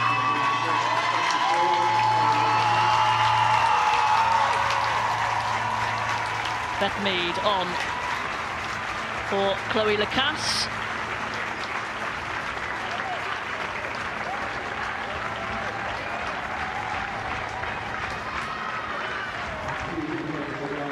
Another substitute appearance for Beth Mead, and also Frida Morlem coming on for Victoria Palova. Welcomed back by the Boreham Wood crowd, Beth Mead. And we'll get at least half an hour of game time. This is what everybody, bar Man City fans, wanted to see, is Beth Mead getting more and more time. It ain't going to be half an hour because we never get 90-minute matches. So that's great for Beth Mead. And a double change as well for City. Leila Ouhabi off for Kirsten Kasparai. And Julie Blackstad Also coming on for Leila Ouhabi. So a double change in the back line for Manchester City. Well, Julia Blackstad at left back's an interesting one. More attacking player. Has played there before, but genuinely more comfortable further up. But what she does offer is a undeniable work rate and energy and grit to a team. As long as she can maintain the discipline positionally. Out of those 4 substitutes we've just seen, 3 of them were on a booking, so that could have been something that has come into the thinking there. Well, a lesson learned, isn't it, from particularly Lauren Hemp comes to mind on a yellow card, and then second yellow when she could have been substituted for dissent. Ford on to Catley. Finds Ford once again. City work their way out of a tight situation, though not for long. Freedom Mornan.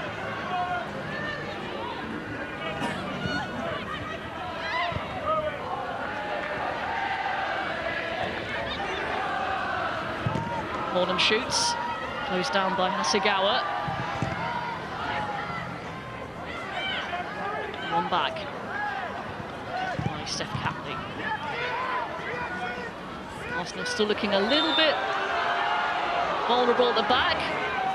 At the moment, though, as it stands, this would be their first clean sheet of the season in WSL. And to do it against the Manchester City, who are quite free scoring. Plenty of time left.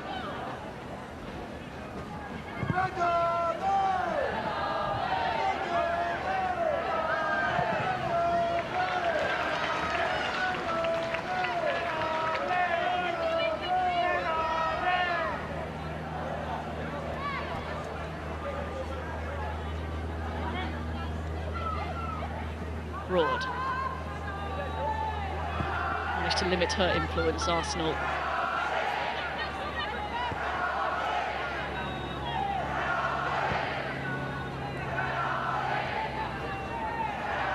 Kelly. Hasegawa. Kelly delivers towards Shaw, and Zinsberger watched it all the way and bowls it out for Beth Mead.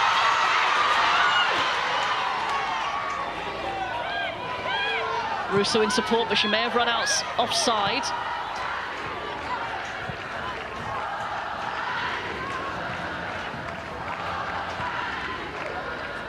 Ford. Mornham. Claimed by Keating. Russo had made that near post run. Yeah, good cut out from Keating. Watching Julia Blackstad's roll. But here, Mornham just couldn't cut it back enough, could she, and put it into an area that you'd expect Keating to be able to deal with it.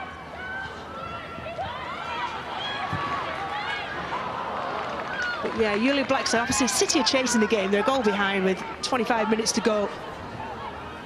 In possession, she's going to go higher, she's going to go more central and leave the 2 centre-halves for City to deal with Russo. That's a great ball down the line towards Hemp. Ilestedt got there. Zinsberger under it. McCabe with a hurried clearance. Mead wins it back, plays in Little. As always, tried to take her time. Blackstad in a good position to cut that ball out.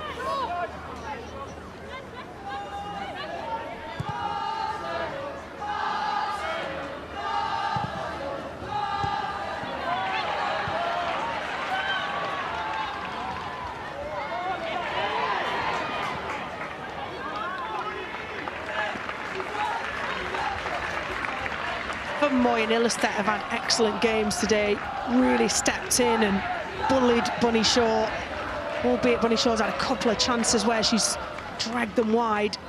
She's never had an easy golden opportunity, and that's cost that hustle from those two centre halves.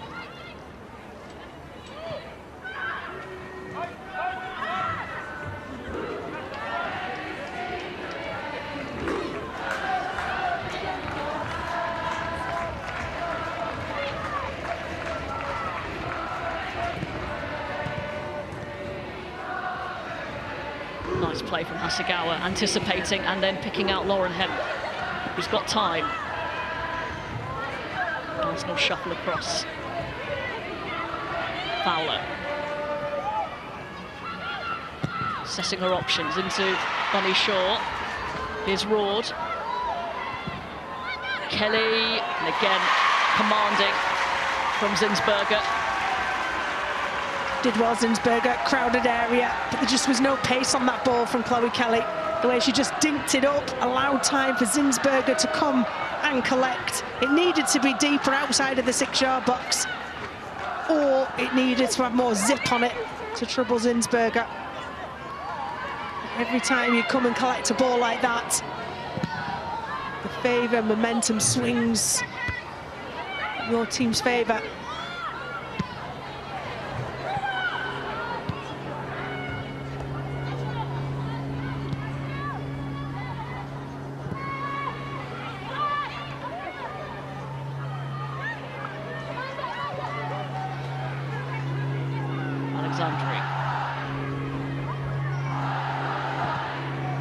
Keating, good ball out. Finds Kasparai. Sends it downfield towards Shaw. Robin Moy. Just had a really good start to the season.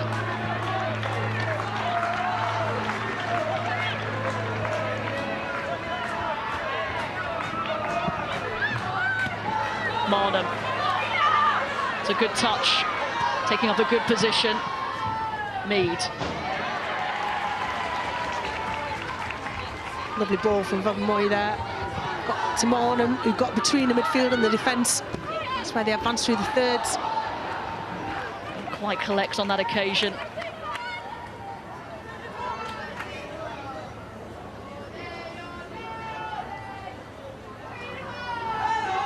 Should be disappointed not to start Leonardson Marnham. But the depth that Arsenal have, now they're getting players back like Miedemar and Mead. Offers up a good problem for Edeval. We've barely seen Kyra Cooney cross as well. But the exit, the early one from the Champions League, means that they have entered the Continental Cup in the group stage, and that's their next game. Head home to Bristol City in midweek. So a chance to rotate and to see what other players in his squad can do.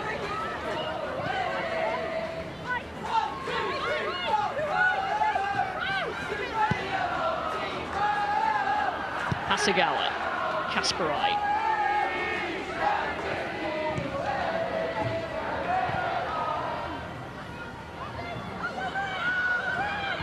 We shouldn't discount that Bunny Shaw has had a couple of very good chances and she's been unfortunate. Just the defensive structure looks a lot better than we've seen in recent weeks from Arsenal.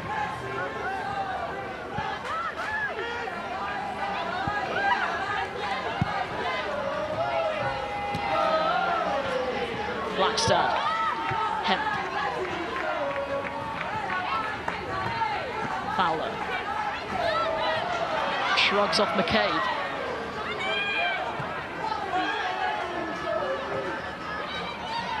Blackstad, back to Fowler.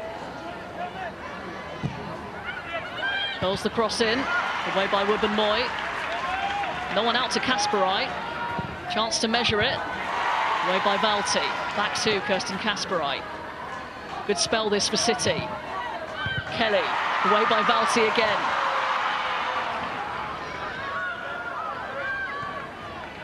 Committed defensively. Arsenal still just the 1-goal lead, so can't sit comfortably just yet. Blackstad. Hemp in support, and now Mary Fowler.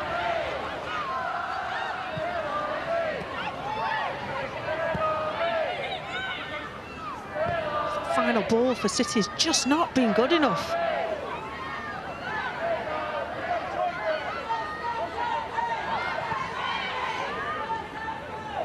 And that was where we thought they could get their most joy, isn't it, from those wide positions? Usually Chloe Kelly on point. But they've looked to drive infield or drive down the line, and that cut-back side, they're not being precise enough, or they've not gambled and put balls in from distance, which you know Arsenal can be vulnerable at. Hemp to the byline.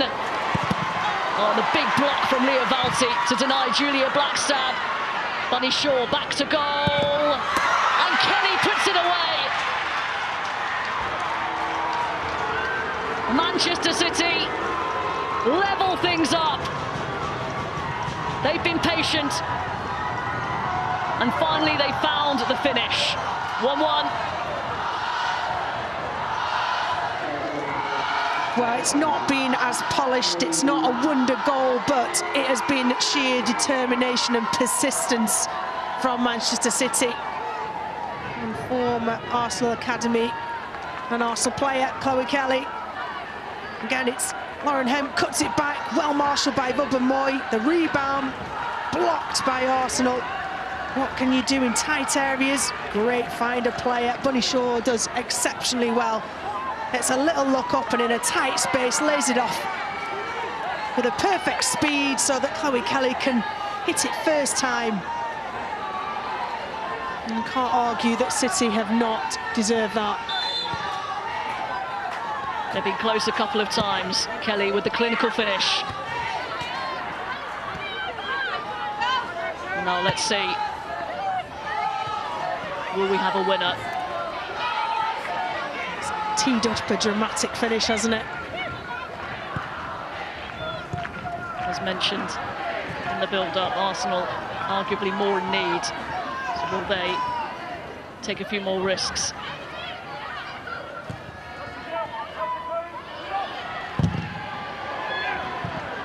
Vivienne Miedemar is warming up on the far side. Terrifying presence for any opposition. Certainly a great option if you need a goal. For all of Arsenal's good build-up play, Chiara Keating has a lot to do in this second half. Here's Mornham.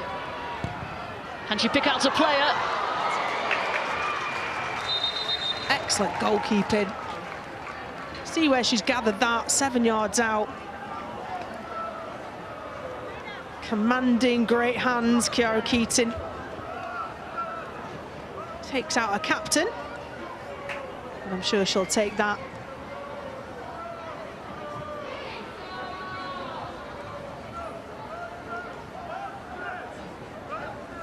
Excellent from Chiara, gets right across the line of the ball, judges it, takes it at a nice high height. And that full force and momentum takes out a couple of players. One thing I've learned from you, Rachel, is doesn't matter what shirt they're wearing. If they're in the way, they're going to get taken out. In goalkeeping, as in life.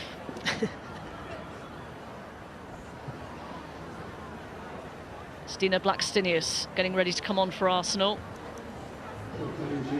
She will be replacing Alessia Russo.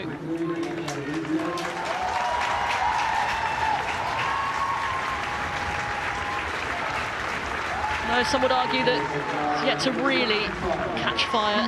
Arsenal career scored a winner at the Emirates against Aston Villa, which was crucial. And I think if those who are looking at Alessia Russo just for her goal rate, yes, I'm sure she'll want more, but she offers so much more. She's much more than just a goal scorer. And I think, yes, we haven't seen as much of her in the second half, but she's one of the best at holding the ball up. Decision-making. Absolutely. Blackstenius will offer something different, something where Blackstenius will harry players. Here's the goal that evens things up from Chloe Kelly. Arsenal did their very best to try and block, but third time lucky. Chloe Kelly drives it beyond. goalkeeper, Zinsberger. It's the final quarter of an hour. City will fancy themselves to go on and win this. They dominated possession. They had more shots in the first half. They had more shots on goal in the first half. They did everything but take the lead in the first half. Having said that, 3 of Arsenal's WSL goals this season have been scored in the 76th minute onwards. And we were there at the Emirates. 2 were scored in stoppage time.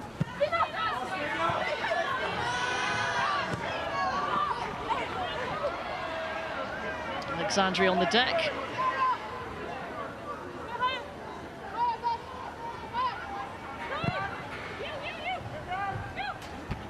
Keating picks out Lauren Hemp. Kim Little stands her ground.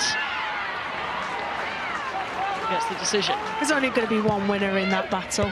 Kim Little and Bunny Shaw.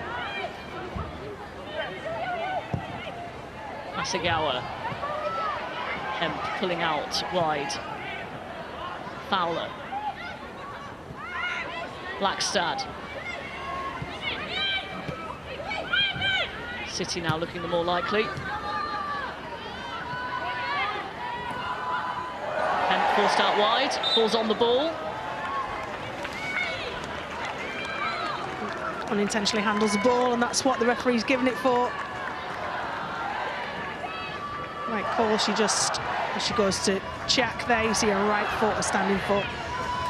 Slide. And maybe the WWF knee to the ribs is why she stayed down. Oh, Zinsberger lets the ball run. Tense moment for those behind the Arsenal goal. Momentum just swinging City's way. A couple of little sloppy bits of play from Arsenal at the back. Letting them in.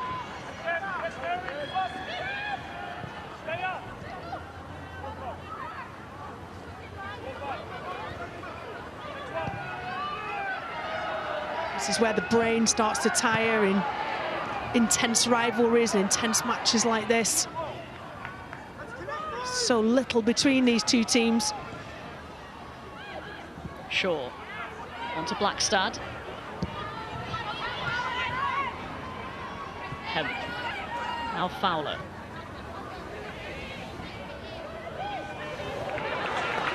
Push from McCabe. Enjoys the physical battle. One back on Asagawa. Now Fowler.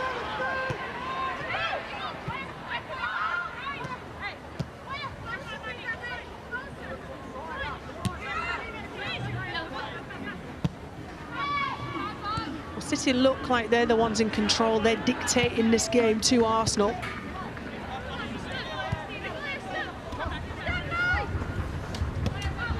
They've looked the more synchronised of the two teams.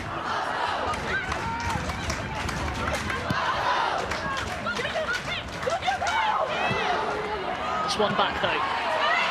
McCabe. Ford.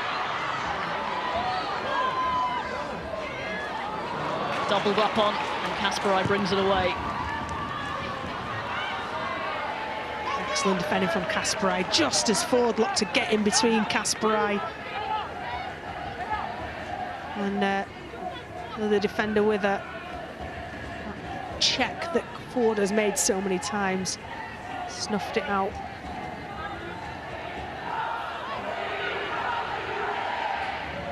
I don't think either side will be particularly satisfied with this result.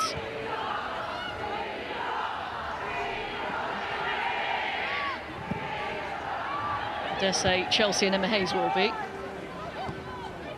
Yeah, it's the only team it really suits, isn't it? Chelsea.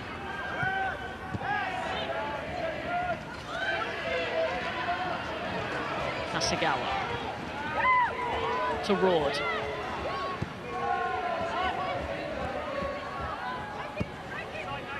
Arsenal really struggling to get hold of the ball now. Hemp will get another chance here to play it in for Fowler.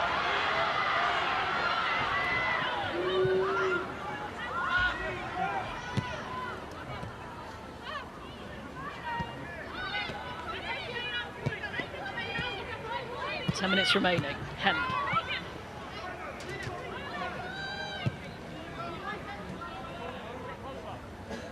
Fowler.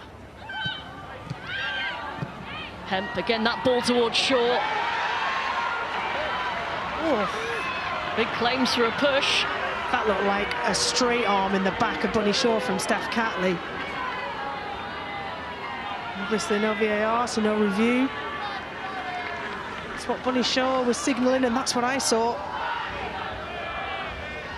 Steph Catley going up for it, 2 arms in the back. Knew exactly what Lauren Hemp was thinking. She's wanting to play the ball onto Bunny Shaw's head. Catley and Arsenal got away with that. Taking a big chance.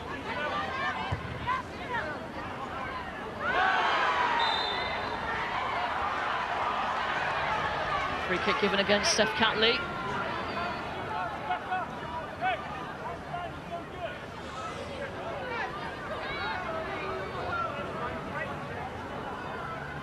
Maybe Rebecca Walsh forgot to bring a yellow card out this second half, because it seems like what may have been awarded as a yellow first half.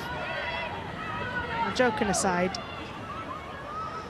think Arsenal were let off by that Bunny Shaw push, absolutely. And City are twisting the screw. Interesting to see where Rebecca Welsh was, because I think if she saw it. But the assistants on the side that you would expect to have been able to see that.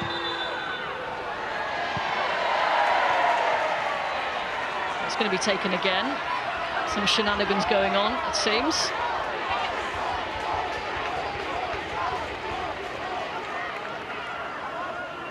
Oh, does she make a disappearing spray disappear? I think Chloe Kelly feels it's in the way.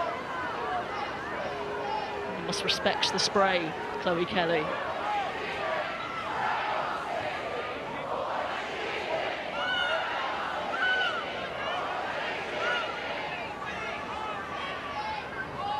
We get another chance. Kelly delivers low.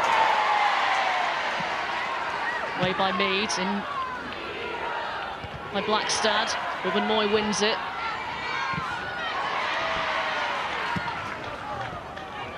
Kim Little calms things down. Good challenge from Jill Roord. And now Bunny Shaw, all alone. Hemp on the overlap. Lovely turn. Ruben Moy with the clearance. Here's Mary Fowler. Claimed by Zinsberger. What excellent defending, Ruben Moy. Firstly, then Kim Little tracking back with Mary Fowler. Did exceptionally well. Zinsberger claiming they're hanging on, Arsenal. That seems to be all they're doing. They're looking for that one chance to counter. Use the pace of Blackstenius. Lovely trickery from Lauren Hemp here. Good header from Ruben Moy. Gets across Khadija Bunny Shaw. Mary Fowler tricky, but Kim Little sticks to it. Closes down the angle. And a bit of a breather for Catley and her Arsenal backline.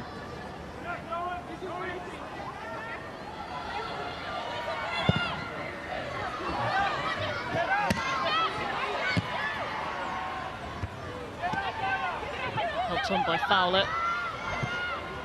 Back to Zinsberger by McCabe. Arsenal haven't really fashioned an opportunity for quite some time now, and Zinsberger's given it away straight to Kelly. Our eyes lit up. It's a chance, a real chance for Chloe Kelly. Well, Sabrina D'Angelo started the season because she was better in possession than Zinsberger. And under pressure, Zinsberger has found it tough today. She's dealt with crosses really well and commanded the box really well. That still puts her ahead of D'Angelo for me.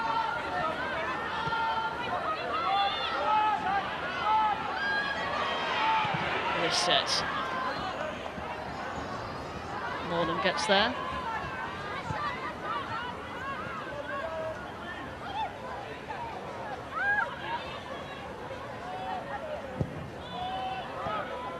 Kennedy onto Kasparai.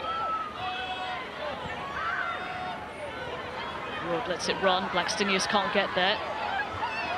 Hasegawa. Now Kelly. Cleared by Moy. Hooks back in by Hasegawa. Again, Moy, the first Arsenal player to it. Kept in. Kelly. Absolutely relentless here from City. McCabe trying to release Dina Blackstenius. Oh, Chiara Keating! That's a big error! Blackstenius tucks it away!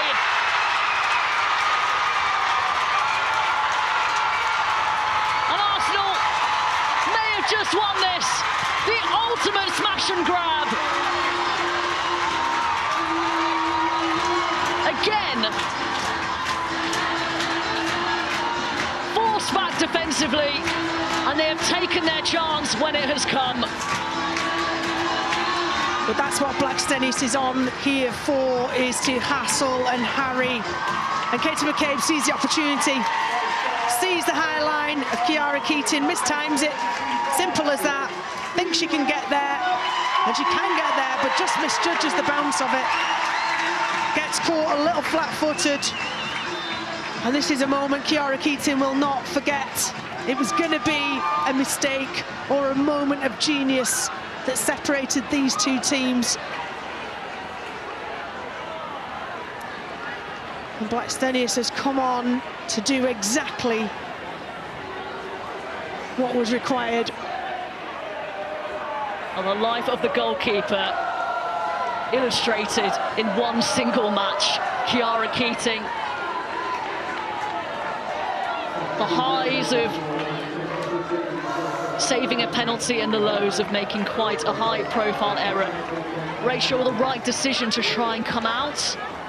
She's got a high starting line, and that's why, is to come and mop up any through balls such as that. But you've got to have that moment of clarity, real concentration. You've got a high line, you've just got to allow that then to come on to you if you are in that position. But the biggest thing for Chiara Keating now is that is done, that is irreversible, and you have to concentrate on the here and the now.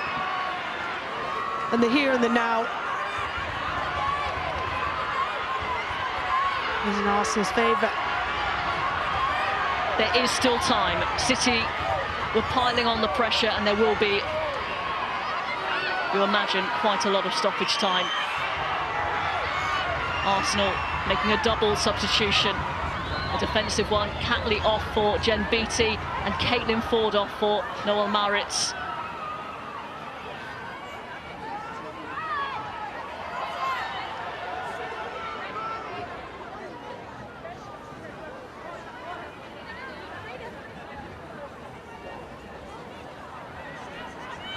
And we are going to pause just for a second. There has been a hold up in the crowd. I believe perhaps a medical emergency.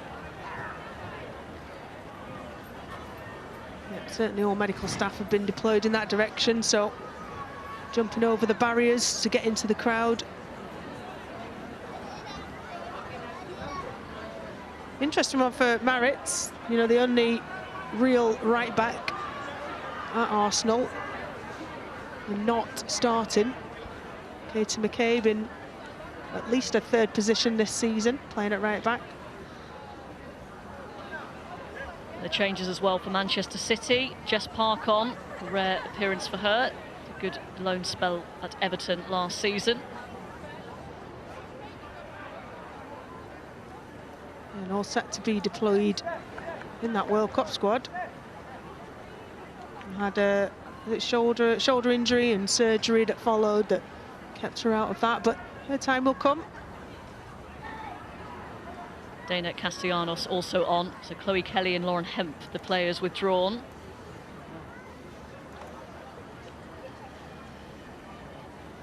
And And the ball's gone up for 10 minutes of stoppage time. Well, that's as we still wait for the game to be restarted as well. But Kiara Keating, now's not the time to be disappointed. It's so easy, isn't it? You switch off, you're trying to plough forward for your own win at Manchester City, and you get caught with a long ball. And as excellent as Keating is at sweeping up at the back, about playing with the ball at her feet, it's either, for any error from a goalkeeper, it's either bad decision or bad technique, and that is a bad decision. Should she have stayed on her line then? Oh, just a difficult one because her defence had gone. I think you'd have to see it in the context of the big picture. When you see the ball fizz through there, it just looks like, oh, you've just mistimed your header. You have to rewind that a good sort of 10 seconds before, when the ball switches into the possession of Arsenal. When you see Katie McCabe in easy possession of the ball, you know as a goalkeeper or a defender that ball can simply be played forwards with precision, with devastating effect, and you make a judgment there based on that picture, on that photograph.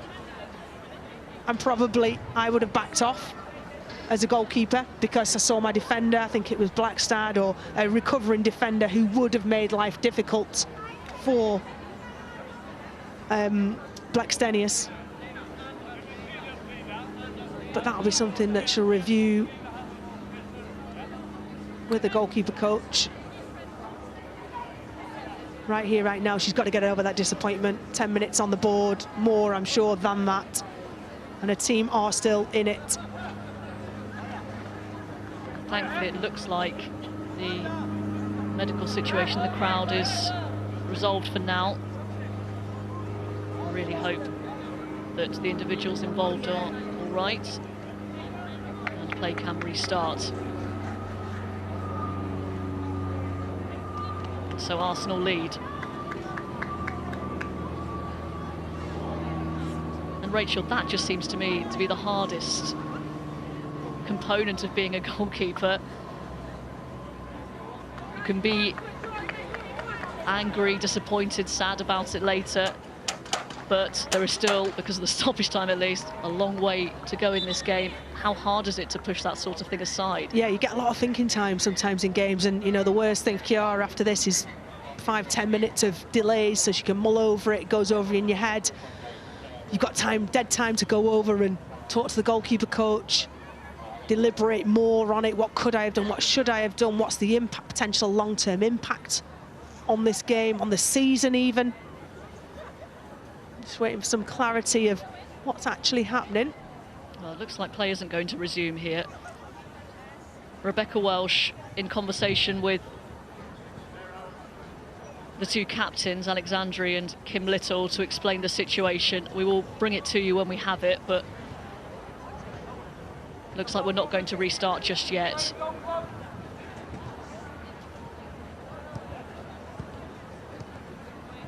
The players will try and keep warm here. Yeah, going back to Keating, the goalkeeper. She's only 19. This is her first season starting in senior football. You're going to have, whether they come in, you know, a matter of 5 or 6 games in your first season, or whether it takes, you know, a few years to have these experiences. We all, as senior goalkeepers, have these experiences, and they do. All you can do is learn from them. I use that phrase, control the controllables, still now beyond my playing days, and it's very much putting that into practice. You can't control what has happened. What you can control is what you do from this moment forwards, and that's accurate and intense decision making. It's application of the basic technical principles of goalkeeping, and putting those two together will ensure that she can conduct her back line, she can, in possession, have an impact on the game. Out of possession, do the best job she can as a goalkeeper, and their team need her. While we wait for that situation to be resolved, a reminder, the Women's Football Show tonight, 11:35 on BBC One after Match of the Day 2. All the highlights from all the games from the Women's Super League this weekend.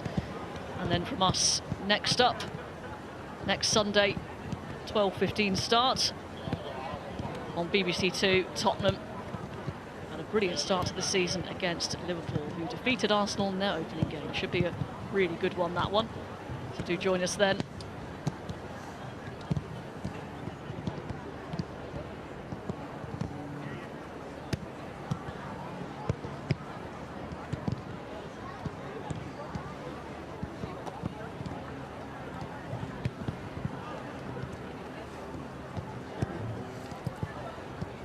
We'll give you any information we can when we get it, but a recap of the goals. There's been a lot of incident in this game. Yeah, I think 6 yellow cards, wasn't it, in the first half, and this time laid off by Palova into Caitlin Ford, who draws a couple of defenders and lays it off, and great finish by Catley. And this is the equaliser from Chloe Kelly. Relentless persistence from Manchester City to get themselves back in the game. And here's the mistake, the opening, the long ball from Katie McCabe, misjudged by Keating in the City goal, and Blackstenius, who'd only come on a few minutes before, takes advantage of that. I remember my first ever senior game playing for Liverpool. How old are you, age of 9 or something? I'd matured a bit. I was 15, in year 11 at school. Goodness me. And we played at Anfield for our first game, just to add to the occasion. And we played Arsenal, and we lost 6-0. He went on to be a world star, Kelly Smith. He was also about 17 at the time. Scored at least 1 goal against me. So it is daunting as a goalkeeper at senior level, making your debut. Don't think that had anything to do with the mistake from Keating, but you can bounce back for sure.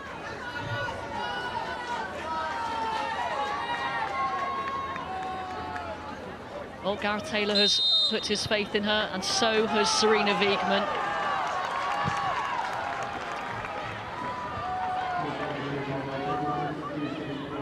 So we have restarted.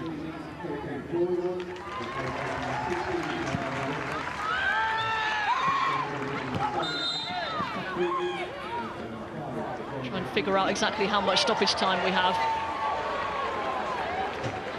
Katie McCabe. Oh, the yellow card's out. I think it was Katie McCabe, but it was brandished too as she ran past the referee.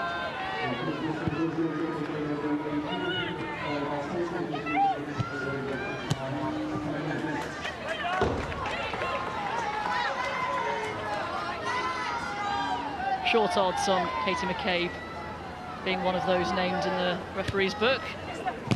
Well, I don't know whether it's for that tackle we just saw a little bit late or something she may have uttered. It's going to be a dramatic 10 minutes finish. Might be more than that.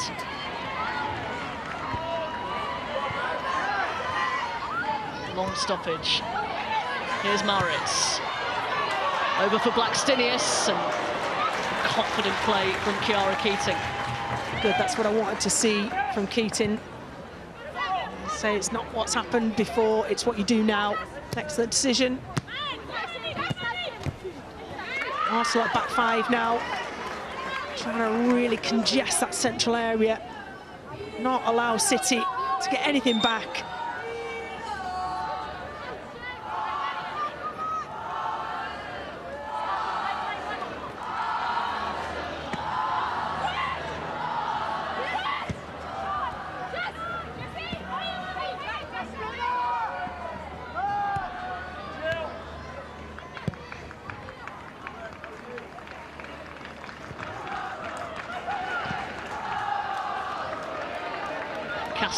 Great play. Keeps hold of it and finds Roard. Strong challenge from Kim Little. A well-timed one. Invites Mornham forward. Kennedy back to Keating. Brilliant little block from Kim Little. Covered every blade of grass. Such a clever, intelligent player in and out of possession. Here is Castellanos. Finds Fowler. Pushed over the top by Zinsberger. I don't know why City have not unleashed that many more times in this game. I think that's the first time that they've cut inside and from distance taken a shot. I can't remember another time. The first time that Zinsberg has had to make a save like that. Great effort, just creates a yard. Good save from Zinsberger. Here comes the corner, Shaw won it, couldn't keep it down.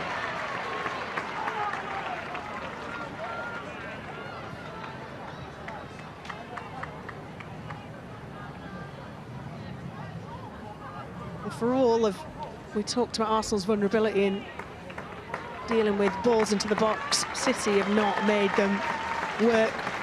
It's a great header from Ilestedt here. Feels all of the force of the shoulder of Bunny Shaw. Does well to get up.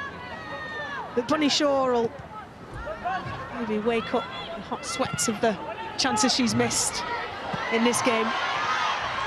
Goes Mead, plays it off, Blackstad. That's what you got when you bring on Blackstenius, you bring on Beth Mead, is that outlet, the ability to play a long ball and have players with real pace to chase it down.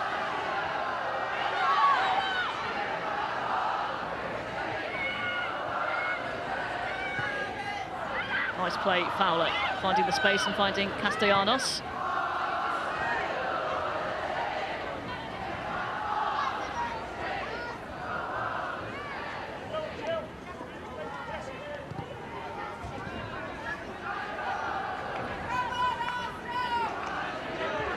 City are going to have to go a little bit more tempo. Final couple of minutes. The onus is now with City. There's another good challenge from Kim Little.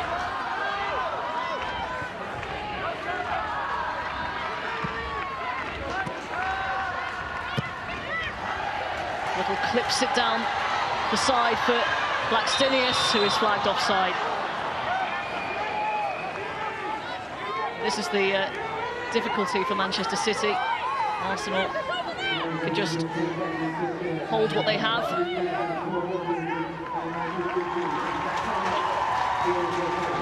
Yeah, well, shoring up that back line with Ilestedt and Jembiti and Wilbermoy.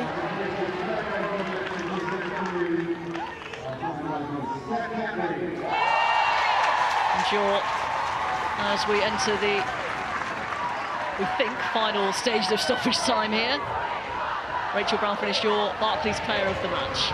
Well, not the goal scorer, Steph Catley, but I've gone for Lotte Wilbermoy for my Player of the Match. I think quietly gone about making real goal-saving blocks, marshalling her back line excellently, and in possession, the distribution has been excellent.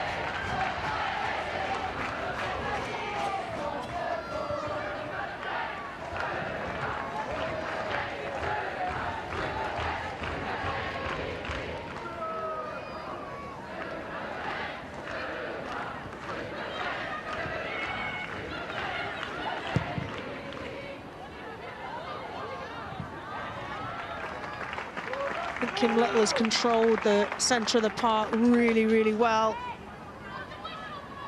So you're going up against physical mismatches like Bunny Shaw, but you're using her body weight so well. That's what the cleverest of midfielders and players do. She's been really instrumental in Arsenal getting this win if it stays 2-1. I've got to say, though, should Arsenal see this one out and get the win, it's been another game where they've not performed consistently. They've had really good spells in attack. They've looked better in defence, although you could argue they've ridden their luck slightly. Manchester City have hit the post, the bar. They've been unfortunate. So still a lot of work, you feel, for Arsenal to put in to become that really difficult and terrifying outfit that they can be. They've given up far too many goal-scoring chances to Manchester City. Manchester City have not been clinical, have not punished Arsenal I agree with that. I talked in the World Cup about, did you deserve to win? Well, sometimes that doesn't count, does it? It's maybe one of those occasions today. It will certainly help build the confidence of Arsenal and their adoring fans. Oh, Zinsberger came out. Unfortunately from her, she managed to find the touchline.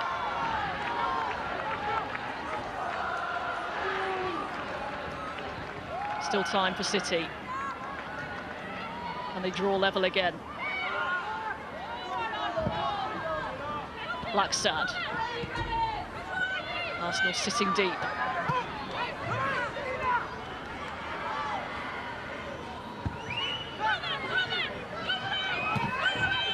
Fowler.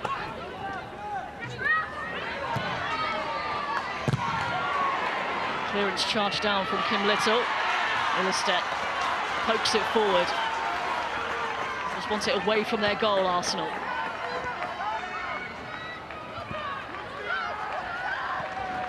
Oh, Kennedy's overrun that. Here's Blackstenius. Now Mead lets it run for Blackstenius. Now Mornham. Lovely feet. Mornham strikes. Gathered by Keating. Well, City have to go for it, so Hasegawa on her own there as a centre-half. Not ideal, but good recovery from Blackstad. Collected by Stina Blackstenius. Beth Mead in support. Also just try and run down the clock. Castellanos gets it off her with ease.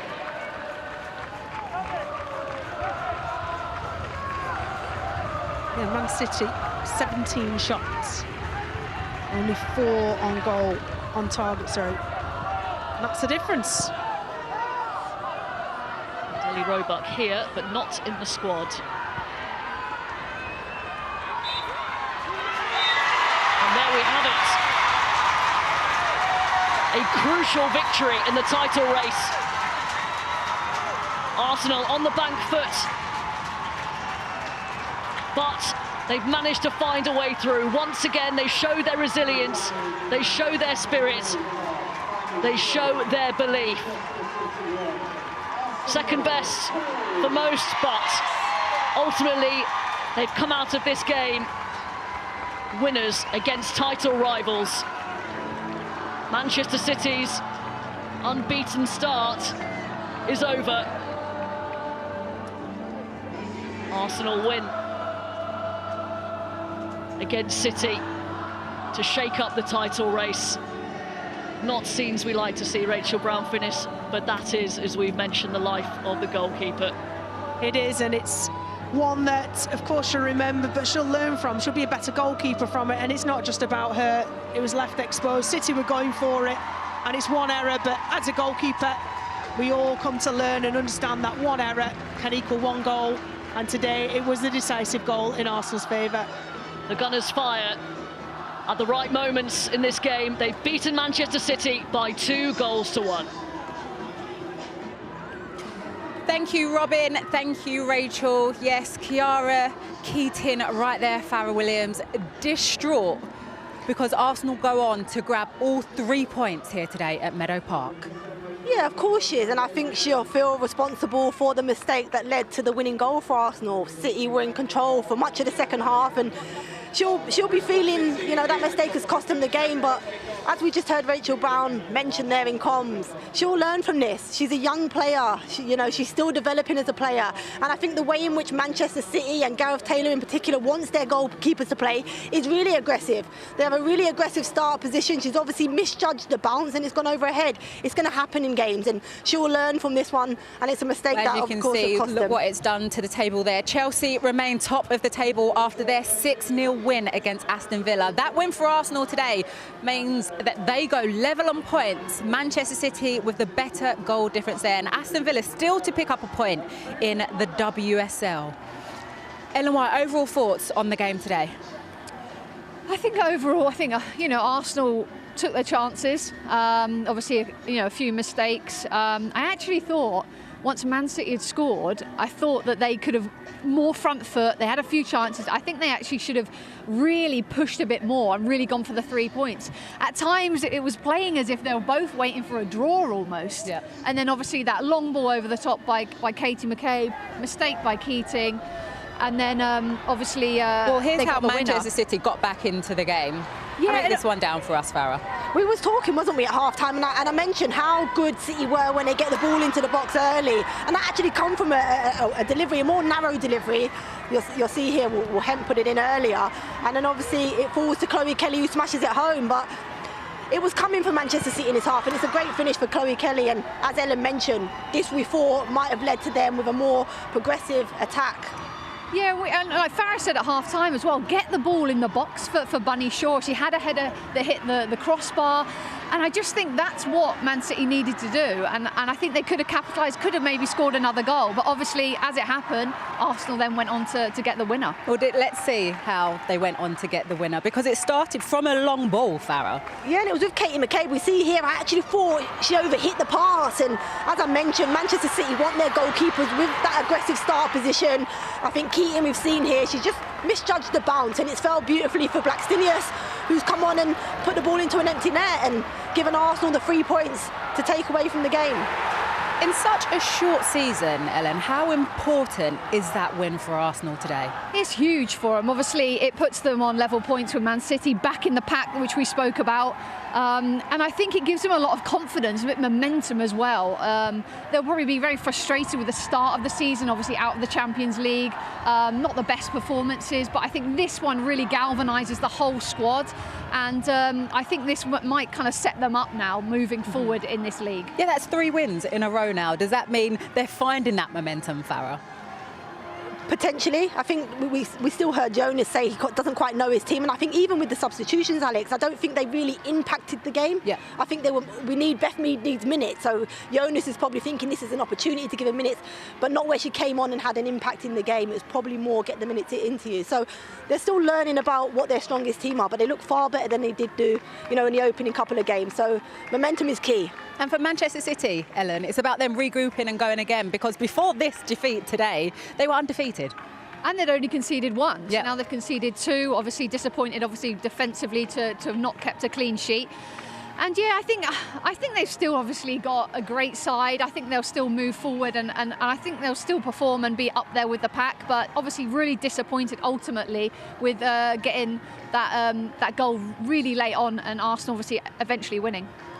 Yeah, of course it will be, but I think they'll bounce back from this, Alex. They're a strong team, and I think they've shown that. I don't think this will disrupt too much. Yeah, not disrupt too much. Not disrupt too much. I mean, I didn't want to keep talking. I keep hearing in my ear 10. Don't worry about that. Well, OK, that's it from Meadow Park today. As we leave one North London team, you can join us next week as we join another one. Tottenham will be taking on Liverpool. That one will be on BBC 2 at 12:15. We will see you then. Goodbye for now. Here we have a huge game in the WSL. Catley! Beautiful finish! It's going to be a penalty for Arsenal. It's Little. She saved it. Roared, took a deflection. Off the bar! Shaw! So close. Bunny Shaw back to goal. And Kelly puts it away. That's a big error. And Arsenal may have just won this.